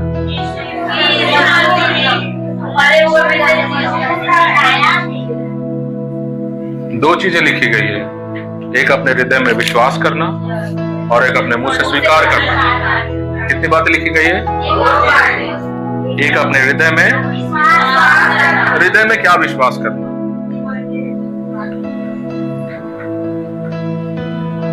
हृदय में इस बात को विश्वास करना कि यीशु मसीह सचमुच मरकर वो जी उठा। आपको ये बात कहानी की तरह नहीं होना चाहिए, इस बात पर आपको यकीन होना चाहिए। यीशु क्रूस पर मरा और 3 दिन में जी उठा। ये आपके लिए चंदा मामा स्टोरी, दादी माँ का कहानी नहीं होना है, ये आपके लिए यकीन होना है। इस बात पर आप पूरी तरह विश्वास करना है, अपने हृदय में इस बात पर विश्वास करना है। और दूसरा क्या है? अपने मुंह से यीशु प्रभु है स्वीकार करना है। उस वचन को फिर से पढ़िए। यदि तू अपने मुंह से यीशु मसीह को प्रभु जानकर अंगीकार करे और अपने मन से विश्वास करे कि परमेश्वर ने उसे मरे हुए में से जिलाया, तो तू निश्चय उद्धार पाएगा। निश्चय तू उद्धार पाएगा। उद्धार पाने का मतलब होता है जब प्रभु आएगा तो मृत्यु में से जिलाया जाएगा। जो लोग सोए हैं वो लोग जिलाए जाएंगे, उठाए जाएंगे, और जो लोग जीवित हैं वो लोग भी प्रभु के साथ उठाए जाएंगे। तो ये लोग कौन लोग हैं जो उद्धार में जाएंगे प्रभु के साथ, जो उठाए जाएंगे, जो जिलाए जाएंगे? इस दुनिया में बहुत सारे विश्वासी हैं जो लोग प्रभु को पाकर आज दफना दिए गए, लोग खत्म हो गए। क्या हर कोई उठ जाएगा? नहीं। कई कब्रें ऐसे सुनी पड़ी रहेंगी और कई कब्रों में से लोग उठेंगे। लेकिन वो कब्रों में से जो लोग उठेंगे वो लोग कौन होंगे जो उठेंगे? सुनिए बहुत ध्यान से, मैं क्या बताने जा रहा हूं। आप यीशु मसीह को अपना पूरा हृदय के साथ उस व्यक्ति को हकीकत की तरह आपको लेना होगा। यीशु मसीह आपके लिए, महात्मा गांधी को आपने नहीं देखा, विवेकानंद को आपने नहीं देखा, गौतम बुद्ध को आपने नहीं देखा, बाबा साहब अम्बेडकर को आपने नहीं देखा, सरदार वल्लभ भाई पटेल को आपने नहीं देखा। देखा क्या आपने? औरंगजेब को आपने देखा, अकबर को आपने देखा। आप इन लोगों के बारे में पढ़ते हैं। आपको कोई अगर पूछे कि महात्मा गांधी था कि नहीं, आप बोलेंगे था। कैसे था? आपने पढ़ा। लेकिन आप उस व्यक्ति पर विश्वास नहीं कर सकते क्योंकि आपने उसको देखा नहीं, उसको जाना नहीं। कई बार हम यीशु को भी वैसे ही गिनती में रखते हैं और सोचते हैं कि हम यीशु पर विश्वास कर रहे हैं। आप विश्वास नहीं कर रहे हैं। उसका वचन कहता है यदि तो अपने हृदय में इस बात को विश्वास करे कि वो सच में मरा और जी उठा। ये आपके लिए कहानी की तरह नहीं, एक हकीकत की तरह होनी चाहिए। यीशु मसीह हर दिन वो आपके सामने एक जीवित व्यक्ति की तरह आपको वो दिखना है। हालेलुया। उस व्यक्ति को आप हकीकत में हर दिन लेना है, उस व्यक्ति से हर दिन आपका बातचीत होना है। हालेलुया। वो आपके ख्यालों में नहीं, वो आपके जीवन में हमेशा मौजूद रहना है। ये होता है उसको पूरी हृदय से विश्वास करना कि वो मरा था और जी उठा। जो लोग पूरी तरह विश्वास नहीं करते उनका जीवन से दिखता है ये बात। कई बार लोगों का जीवन दिख जाता है कि ये व्यक्ति यीशु को मानता नहीं है, यह सिर्फ कुछ उद्धार पाने के लिए नरक से बच जाऊंगा करके आ गया है चर्च में। लोगों ने उसको डरा दिया, बहुत बेहतर रीति से डराया तबीयत से पूरा कि तू प्रभु को नहीं पाएगा, तू नरक में जल जाएगा पूरा। वो डर के मारे कांपते हुए आ गया प्रभु। वो व्यक्ति आपके लिए हकीकत बनना है। मुझे नहीं पता मेरी बात आप कितनी गहराई से समझ रहे हैं। प्रभु आपका आंख खोले इस बात को समझने के लिए। अपने पूरे हृदय से इस बात को आपको पहला विश्वास करना होगा और दूसरा अपने मुंह से स्वीकार करना होगा यीशु ही प्रभु है। अपने मुंह से क्या करना पड़ेगा? ये तो बहुत आसान है, हम लोग स्वीकार करते हैं। नहीं, मुंह से स्वीकार करने का मतलब मैं अभी आपको बताऊंगा। कई लोगों को पता भी नहीं मुंह से स्वीकार करना क्या होता है। कोई विरोधी व्यक्ति आपके सामने आ गया, क्या आप बोल पाएंगे यीशु मसीह परमेश्वर है, उसके सिवा और कोई नहीं? ये दुनिया कलीसिया को जो है, कई ऐसे प्रचारक लोग, अभी हम लोग मालकरदा में गए थे और वहां पर टेक्निकल बातें सिखाई जाती, जब जाओगे तो ऐसे बात करना, वैसे बात करना। वचन सीधा बात करता है। आप लोग, सामने वाला व्यक्ति बुरा मान जाएगा बोल करके आप सच्चाई को तोड़ मरोड़ कर घुमा करके आप नहीं बोल सकते। स्ट्रेट आपको सीधा सीधा ये बात को स्वीकार करना पड़ेगा, यीशु ही प्रभु है। ये बात हमेशा आपके मुंह से निरंतर हर व्यक्ति के सामने निकलते रहना है, चाहे वो आपका सास ससुर हो, आपके माँ बाप हो, आपके दोस्त हो, आपके विरोधी हो, आपके समाज हो, दुनिया में जिन जिन क्षेत्रों से आप जुड़े हैं, चाहे आप स्कूल में पढ़ रहे हो, चाहे आप कहीं पर काम कर रहे हो, ये जो स्टेटमेंट है, ये जो बयान है, इसको हमेशा साफ सुथरा रखिए। इसमें कभी कुछ जोड़ने मरोड़ने की कोशिश मत कीजिए, इसको पूरा सीधा सीधा रखिए। क्या है वो बात? यीशु ही प्रभु है, यीशु ही प्रभु है।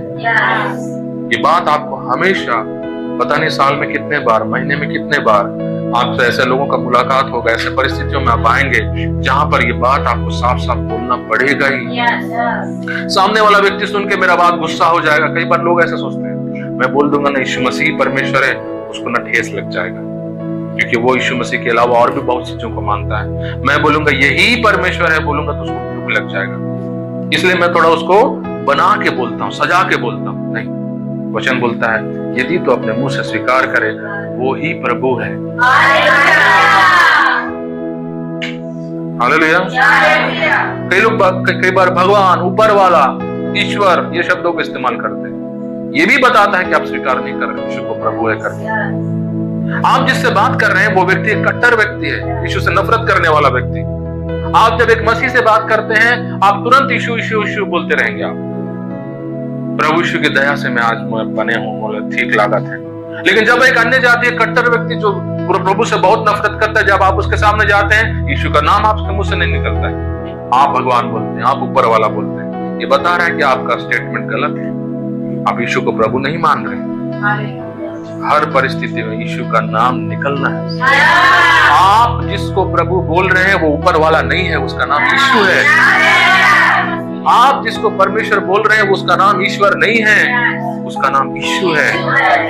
ये स्टेटमेंट आपका हमेशा साफ सुथरा रहना है, वही लोग उद्धार पाएंगे। वचन में लिखा है अपने हृदय से पूरी तरह स्वीकार करना, विश्वास करना कि वो मरा और जी उठा, और दुनिया के सामने यीशु का नाम हमेशा लेना कि वो ही परमेश्वर है। अगला व्यक्ति आपको बुरा सोचे, अगला व्यक्ति आपसे नफरत करे, बाहर में जाए, वो क्या सोच रहा है, बाहर में जाए, उन्हें से दुश्मनी कर ले, यीशु ही प्रभु है, मैं बोलूंगा। हालेलुया। आप समझ गए? पौलुस कहता है प्रभु मैं आपकी मृत्यु की समानता में शामिल होना चाहता हूँ, मैं आपके पुनरुत्थान की सामर्थ को जानना चाहता हूँ। वो क्या कहना चाह रहा है? वो कहना चाह रहा है कि मैं भी जब मरूं तो मैं भी जिलाया जाऊं, मुझे मत छोड़ देना प्रभु, मैं उस पुनरुत्थान के सामर्थ को देखना चाहता हूं, मैं जिलाया जाना चाहता हूं। क्या आप भी चाहते हैं कि जब वो आएगा तो आप जिलाए जाओ? अगर आप चले जाओगे उसके आने से पहले, तो कौन लोग जिलाए जाएंगे? जिन्होंने अपने हृदय में हमेशा उसको परमेश्वर माना, विश्वास किया कि वो आया था 2025 साल पहले और जी उठा था, और दुनिया के सामने हमेशा इस बात को लोग बोलते आए कि वो ही परमेश्वर है, वो ही प्रभु है, वो ही सृष्टि करता है, उसके सिवा और कोई। विश्वासी लोग कभी कभी डर में आकर किसी ऑटो वाले से बात करते समय, किसी ट्रेन में किसी से बात करते समय, अपने सुपरवाइजर से बात करते समय, दबाव में, भय में आकर के ऊपर वाला, भगवान, ईश्वर, ये सारे शब्दों का इस्तेमाल करते हैं। बाइबल में कुछ भगवान ऊपर वाला नहीं लिखा है, यीशु नाम लिखा है। हालेलुया। यीशु का नाम लीजिए। हालेलुया। आप बीमारी में थे, आप ठीक हो गए, लोग आपको देखकर आश्चर्य हो गए, कैसे लगा थे बहनी, कैसे लगा थे भाई? बढ़िया होगा। कैसे हो गए थे? बढ़िया। सब प्रभु के दया है। कौन प्रभु? ये बताता आप यीशु का स्वीकार नहीं कर रहे हैं, क्योंकि आप अंदर से असहज महसूस हो रहा है, क्योंकि सामने वाला आपकी तरफ प्रभु को नहीं मानता है, इसलिए आप यीशु का नाम लेने के लिए असहज महसूस कर रहे हैं। ये बताता है आप उद्धार में नहीं है। आपको मेरी बात समझ में आई? ये बात लिख लीजिए अपने जहन में आज। कभी ऊपर वाला भगवान प्रभु नहीं, यीशु का नाम लेना। कैसे होगा इससे बने? यीशु मला ठीक करे और सब बढ़िया, यीशु के दया से सब बढ़िया। अगर आपके मुंह से प्रभु निकलता है, ऊपर वाला निकलता है, रह जाओगे अंदर। बोलिए अपने पड़ोसी को, रह जाओगे अंदर मिट्टी में।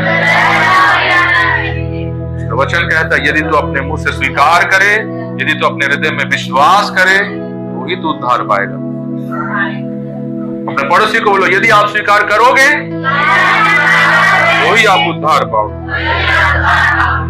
आपको मेरी बात समझ में आ गई? हालेलुया। अपने पड़ोसी को पूछिए, समझ में आते तुला? कोलोसियों का 2 अध्याय का 12 वचन पढ़िए।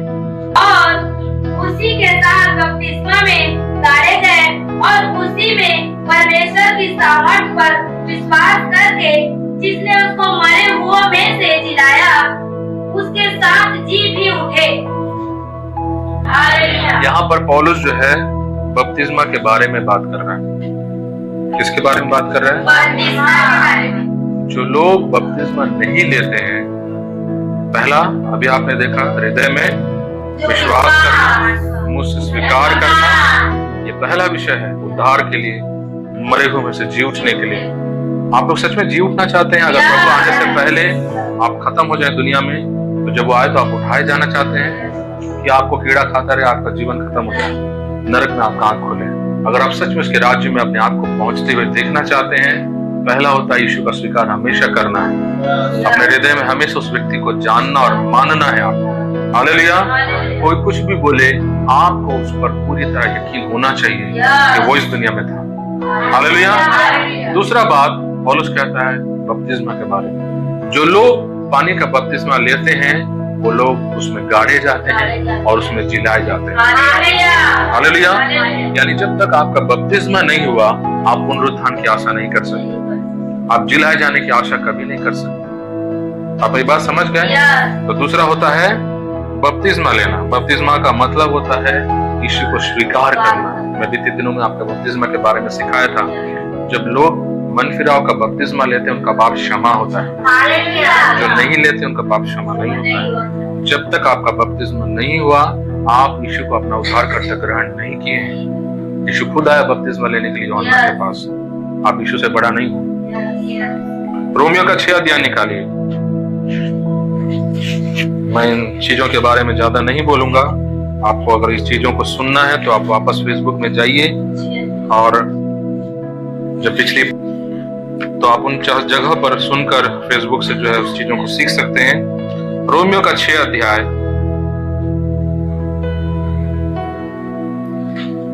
4 वचन। रोमियो का 6 अध्याय 4 वचन। अतः उस मृत्यु का बपतिस्मा पाने से हम उसके साथ गाड़े गए, ताकि जैसे मसीह पिता की महिमा के द्वारा मरे हुओं में से जिलाया गया, वैसे ही हम भी नए जीवन की सी चाल चले। 7 तक पढ़ लीजिए। क्योंकि यदि हम उसकी मृत्यु की समानता में उसके साथ जुट गए हैं, और तो निश्चय उसके जी उठने की समानता में भी जुट जाएंगे। हम जानते हैं कि हमारा पुराना मनुष्यत्व उसके साथ क्रूस पर चढ़ाया गया, ताकि पाप का शरीर व्यर्थ हो जाए और हम आगे को पाप के दासत्व में ना रहे, क्योंकि जो मर गया वह पाप से छूटकर धर्मी ठहरा। हालेलुया। अब यहाँ पर जो है पौलुस जो है रोमियो की कलीसिया को उसी बपतिस्मा के संबंध में एक अलग बात को सिखा रहा है। वो बता रहा है कि हम जब प्रभु में जब बपतिस्मा लेते हैं, हम कोई दीक्षा नहीं लेते, बल्कि हमारा पुराना जीवन का मृत्यु होता है। पुराना जिंदगी को हम दफनाते हैं और एक नया जन्म लेते हैं।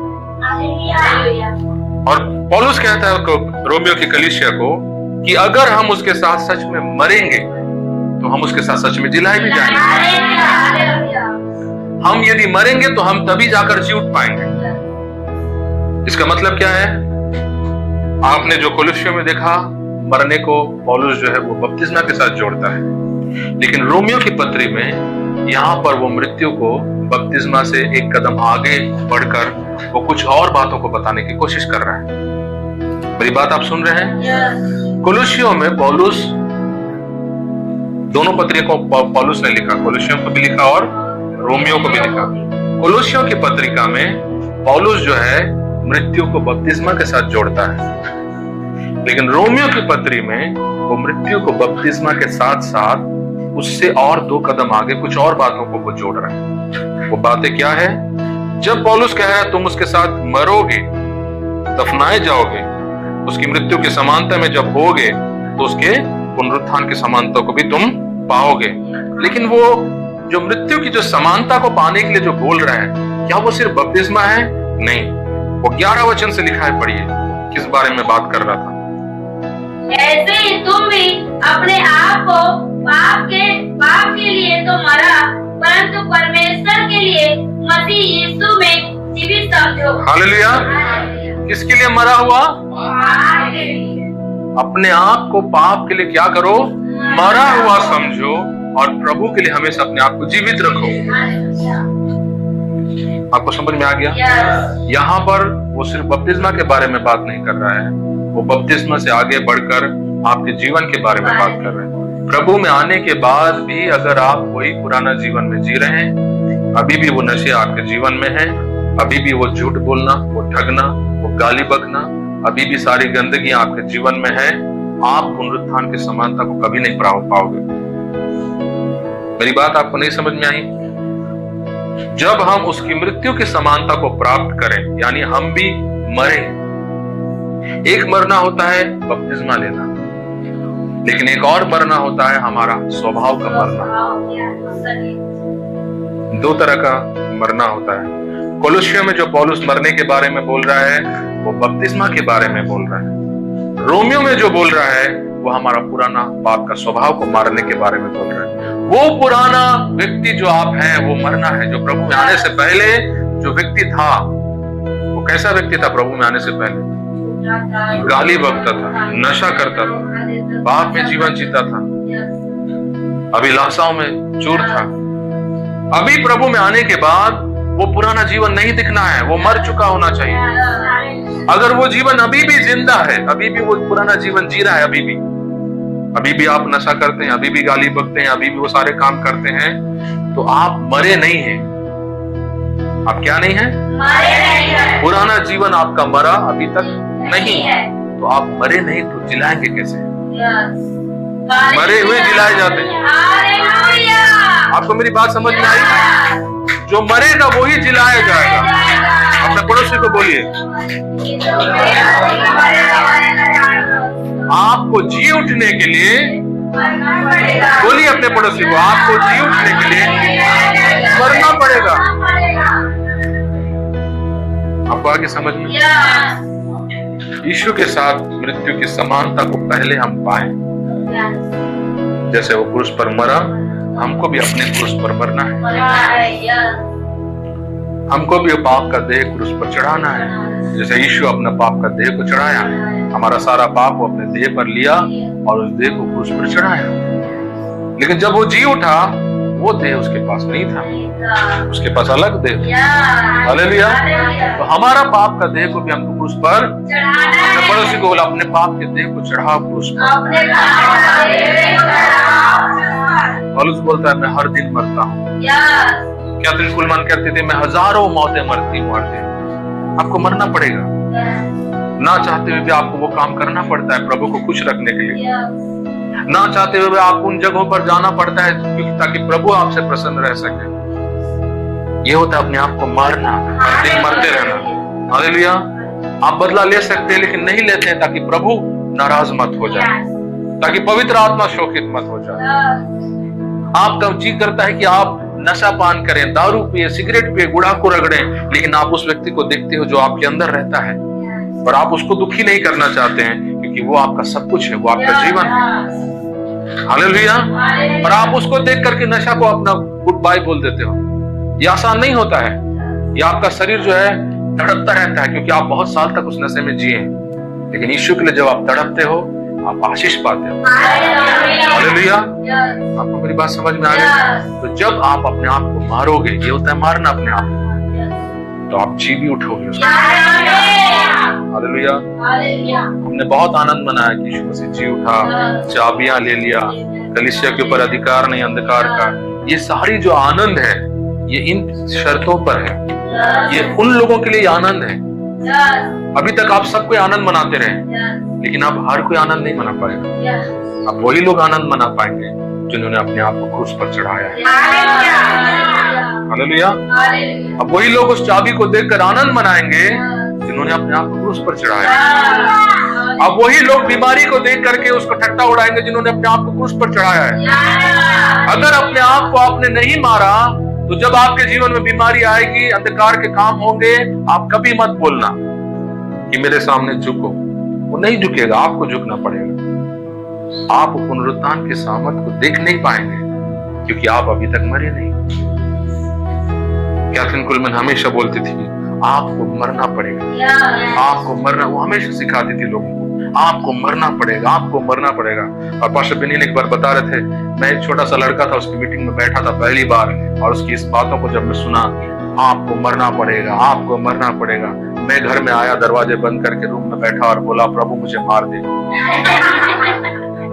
तो बोला मैं नहीं समझ रहा था वो क्या बोल रही थी, आपको मरना पड़ेगा आपको। मैं ऐसे ही प्रार्थना किया कि प्रभु कैथरीन बोल रही थी मरना पड़ेगा, मेरे को मार दे। बोलता है बाद में कई साल बाद मुझे समझ में आया मरने का मतलब होता है पुराना जीवन को मारना। Hallelujah, hallelujah. पौलुस बोलता है मैं तेरी मृत्यु की समानता को और तेरी पुनरुत्थान की ताकत को जानना चाहता हूँ। तेरी मृत्यु की और फिर पुनरुत्थान की सामर्थ्य। आप जब तक यीशु की मृत्यु की समानता में नहीं आए, आप पुनरुत्थान के सामर्थ्य में नहीं आ पाएंगे। हालेलुया। आप मुर्दों पर हाथ रखें और वो जिंदा हो जाए, पुनरुत्थान की सामर्थ्य। आप मेरी बात सुन रहे हैं? आप में से कई लोग सोच रहे होंगे कि प्रभु मेरे को सामर्थ्य दे ताकि मैं मुर्दों को जिंदा कर सकूं, ताकि लोग आपके राज्य में आए। है कोई ऐसे प्रार्थना करता है? अगर आप प्रार्थना करते हैं तो प्रभु आपको बोल रहा है उसकी मृत्यु की समानता में जा, पहले मार अपने आप को। हालेलुया। आप लोग प्रार्थना करते होंगे प्रभु मैं खड़ा हूं तो प्रभु लोग आंखें खुल जाए, हजारों हजारों लोग घुटनों पर आ जाए, प्रभु को ग्रहण करें। वो पुनरुत्थान की सामर्थ्य है, लेकिन वो सामर्थ्य देखने से पहले मृत्यु की समानता। आपको समझ में आ गया? सामर्थ्य से पहले मृत्यु की समानता। आप मरना नहीं चाहते हैं, आप सामर्थ्य को कभी नहीं देख पाएंगे। कितने लोग सामर्थ्य को देखना चाहते हैं? अभी भी कई लोग डाउट में हैं, वो क्या होता है, वो क्या होता है सामर्थ्य। आपको अगर अभी भी डाउट है तो घर जाके उपवास में बैठो। अगर सच में आप सामर्थ्य परमेश्वर का पुनरुत्थान का देखना चाहते हैं, आप चाहते हैं कि आपके द्वारा आत्माएं प्रभु के राज्य में आए, प्रभु की बड़ी बेदारी आपके द्वारा लोगों के जीवन में काम करे, मृत्यु की समानता। हालेलुया। यीशु ने कहा जब तक एक बीज मरेगा नहीं उसमें से नया जीवन नहीं निकलेगा। अपने पड़ोसी को पूछो कि आप सच में मरे हैं?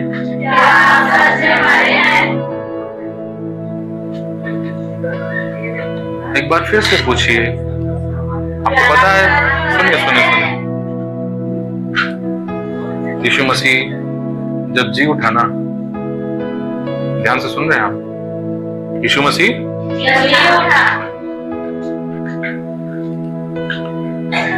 पतरस क्या किया जब उसको पकड़ के ले गए?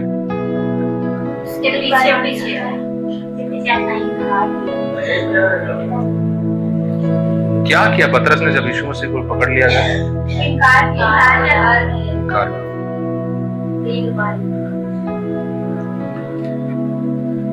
जब यीशु मसीह जी उठा किसके पास आया? नदी के किनारे किसके पास आया? और क्या पूछने लगा?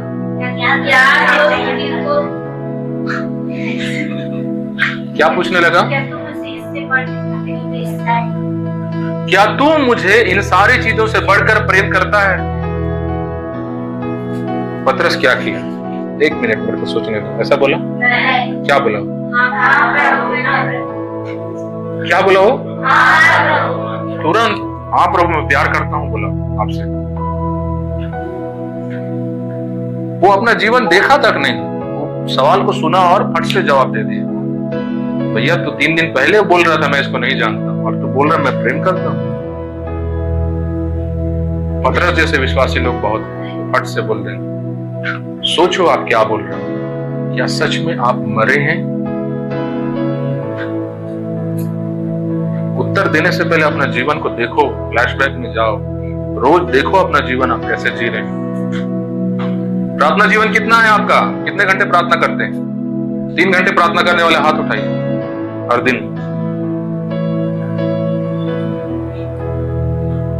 डेली 1-1 घंटा वचन के साथ बैठने वाले हाथ उठाइए।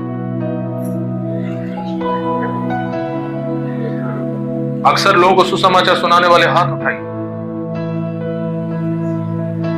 हो गया? यहां से 2, वहां से 1, उधर से 1, ऐसे होता है। और जब आपको पूछेंगे तो मर चुका हूं मैं। कहां मरा है जीवन? आपको पता भी नहीं मरना क्या होता है। आप लोग सच में मरे हैं? पूछिए अपने पड़ोसी को, क्या आप मर चुके हैं?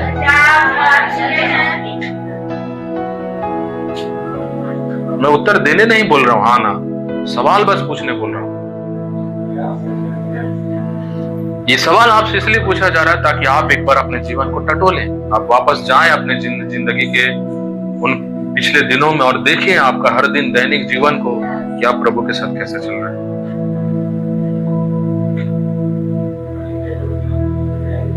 जब उपवास प्रार्थना होता है, आप आते हैं, ये सब चीज देखना चाहिए अपनी जिंदगी में।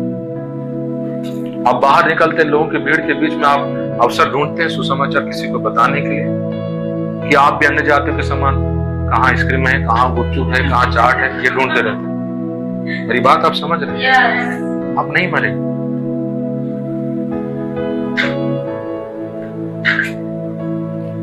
सामर्थ देखने के लिए मरना बहुत जरूरी है। हालेलुया। आपको मरना पड़ेगा। कैथरीन कुलमन ने कहा आपको मरना पड़ेगा। आइए हम अपने स्थानों पर खड़े हो जाए। हम इस दुनिया में नाम, पैसा, रुतबा कमाने के लिए नहीं है। जो भी हम कर रहे हैं, हम क्या कर रहे हैं? हम वो बैग पहनकर ही चल रहे हैं ना? हम यात्री बस हैं। अपने आप को हमेशा यात्री की तरह देखो, यहाँ का निवासी जैसे आप मत देखो। मुझको अपना क्रूस उठाना है। यीशु मसीह इस दुनिया में जब जी रहा था, उसको पता था मेरा ये दुनिया नहीं है, मुझे यहाँ पर एक काम करने आया हूं मैं। एक मकसद है जिसको मैं पूरा करना है इस दुनिया में, और उसी मकसद के पीछे वो चल रहा था। और कलीसिया भी उसे ही मकसद के पीछे अपने आप को चलाना है। अपने पड़ोसी को आप बोलिए, आप एक मकसद के पीछे चलना है। ये बात आप कभी ना भूलें। उसके राज्य का सुसमाचार, यीशु की गवाही, उसके लिए जीना, ये आपका मकसद है इस दुनिया में। हालेलुया। और बहुत जल्दी ये सब समाप्त हो जाएगा, ये दुनिया, जब हमारा प्रभु का तुरी फूका जाएगा। हमको नहीं पता वो तुरी कब फूकेगा। हो सकता आज फूके, कल फूके, 1 सप्ताह बाद, 1 महीने बाद, या 1 साल बाद। लेकिन जब वो तुरी फूका जाएगा, दुनिया में हमारा स्टोरी खत्म हो जाएगा। हमारा स्थायी निवास में हमको जाना है, लौटना है। हम चंद दिन का मेहमान है इस दुनिया में। इसलिए अपना लगाव इस दुनिया से मत लगाओ, अपना हृदय इस दुनिया से मत लगाओ। यहाँ के कार्यक्रम, यहाँ की जिम्मेदारियां, यहाँ का समाज का मुंह खुलाना, लोग आपको देख के क्या सोचेंगे, क्या बोलेंगे, ये मूर्खता है। एक व्यक्ति जो प्रभु में रह करके भी अभी भी ऐसा सोचता है, वो अभी तक नहीं जाना यीशु मसीह। उसको अभी तक पता नहीं चला कि वो कहां पर आया है, वो क्या चीज में कदम रखा, उसको अभी तक समझ में नहीं आया। मेरी बात आपको समझ में आ रही है? मैं फिर से बोलूंगा, प्रभु में आने के बाद आप अभी भी वो बुलाया नहीं जाऊंगा तो बुरा मानेगा, ये आया उसको ये नहीं करूंगा तो, आपका आंख नहीं खुला है। आप धर्म खेल रहे हैं। पहले कोई और धर्म में थे, अभी कोई और धर्म में। आप यीशु में नहीं हैं, आप धर्म में हैं। आपको पता होना चाहिए जिस व्यक्ति को दुखी करने के लिए सोच रहे हैं आप, जो व्यक्ति आपको देख करके दुखी होगा, वो अस्थाई है। आपका साथ उसका कुछ नहीं। यीशु ने अपने माँ को बोला, हे नारी, कभी माँ करके नहीं बुलाया, कुछ नहीं है उसका। चलो ने बोला तेरे भाई आए हैं, नहीं है कोई मेरा भाई नहीं। अपनी बात समझ रहे हैं? यहाँ पृथ्वी पर कोई हमारा रिश्तेदार नहीं है। हमारा रिश्तेदार आप जानना चाहते हैं आपका भाई कहाँ है? आपका असली रिश्तेदार, आपका बहन कहाँ है? आपको पता है? कलीसिया में भी आपका भाई बहन लोग नहीं। आपका भाई और बहन को आप अभी तक नहीं देखे। मैंने क्या कहा? आपके असली भाई बहन को अभी तक आप नहीं देखे। आपका सगा खून का रिश्तेदार भी आपका भाई बहन नहीं। कलीसिया में भी जो आपके साथ बैठा है वो भी आपका भाई बहन नहीं। आपका असली रिश्तेदार से आपका मुलाकात वहां होगा। हालेलुया। जब वहां पर आप पहुंच जाओगे ना, वो आपका परिवार होगा। वहां जानोगे कि ये मेरा भाई, ये मेरा बहन, ये मेरा परिवार। हालेलुया। यहाँ सब डुप्लीकेट भरा है दुनिया में। जो आपके बाजू में खड़ा होकर जो आंसू बहा के हर संडे नाक से लीवर निकाल के जो रो रहा है, जो प्रार्थना कर रहा है, आप सोच रहे हैं मेरा भाई मेरा बहन प्रभु से प्रेम कर रहा है। नहीं है, डुप्लीकेट है वो ढोंग है। वहां पहुंचोगे तो वो वहां नहीं होगा। आप सोचोगे, आप ढूंढ रहे होगे उसको। मेरे बाजू में हर संडे बैठ करके पूरा हिलती थी, पूरा एकदम पूरा मुंह के बल गिर करके सर पटक पटक के आराधना करती थी। कहाँ गई वो बहन? आप ढूंढ रहे होगे। यीशु आपको पूछेगा, किसको ढूंढ रहे हो? फलाना भाई कहाँ था? वो तुझे सामने में बैठता था और एकदम आत्मा में भरता था, वो उधर है नीचे बोलेगा। आपको मेरी बात समझ में आ गई? यहाँ कोई चीज से अपना लगाव मत लगाओ। कोई चीज आपका स्थायी नहीं है। आपका असली परिवार से आपका इंट्रोडक्शन वहां होगा। हालेलुया। आपका असली जो है परिवार वहां इंतजार कर रहा है। वो छांटना जो है वो हो चुका है। वो छांटना को कोई नहीं जानता, न स्वर्गदूत, न कोई भविष्यद्वक्ता, कोई नहीं जानता है। उसको सिर्फ 3 लोग जानते हैं।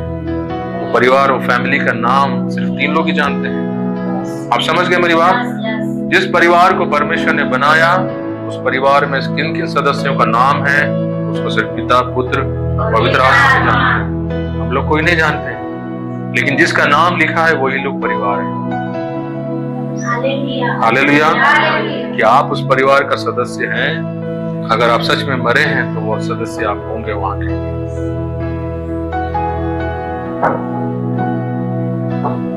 मैं किसी का न्याय नहीं कर रहा हूं, मैं किसी पे दोष नहीं लगा रहा हूं, लेकिन जब लोग उद्धार को हल्के में सोचते हैं तो मुझे ये बातें बोलना पड़ता है। जब लोग बड़ी आसानी से कह देते हैं तो ये बात मुझे बोलना पड़ता है। मैं आप पर दोष नहीं लगा रहा हूं। हो सकता है आप बहुत बेहतर इंसान हो, बहुत ही समर्पित व्यक्ति हो,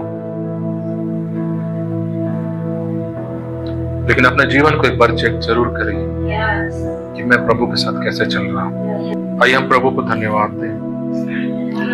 उसके जी उठने के लिए हम उसको धन्यवाद दें। उसका जी उठना हमारे लिए जो विजय को लाया, जो एक अनंत आशा को लाया, हम उसके लिए धन्यवाद दें।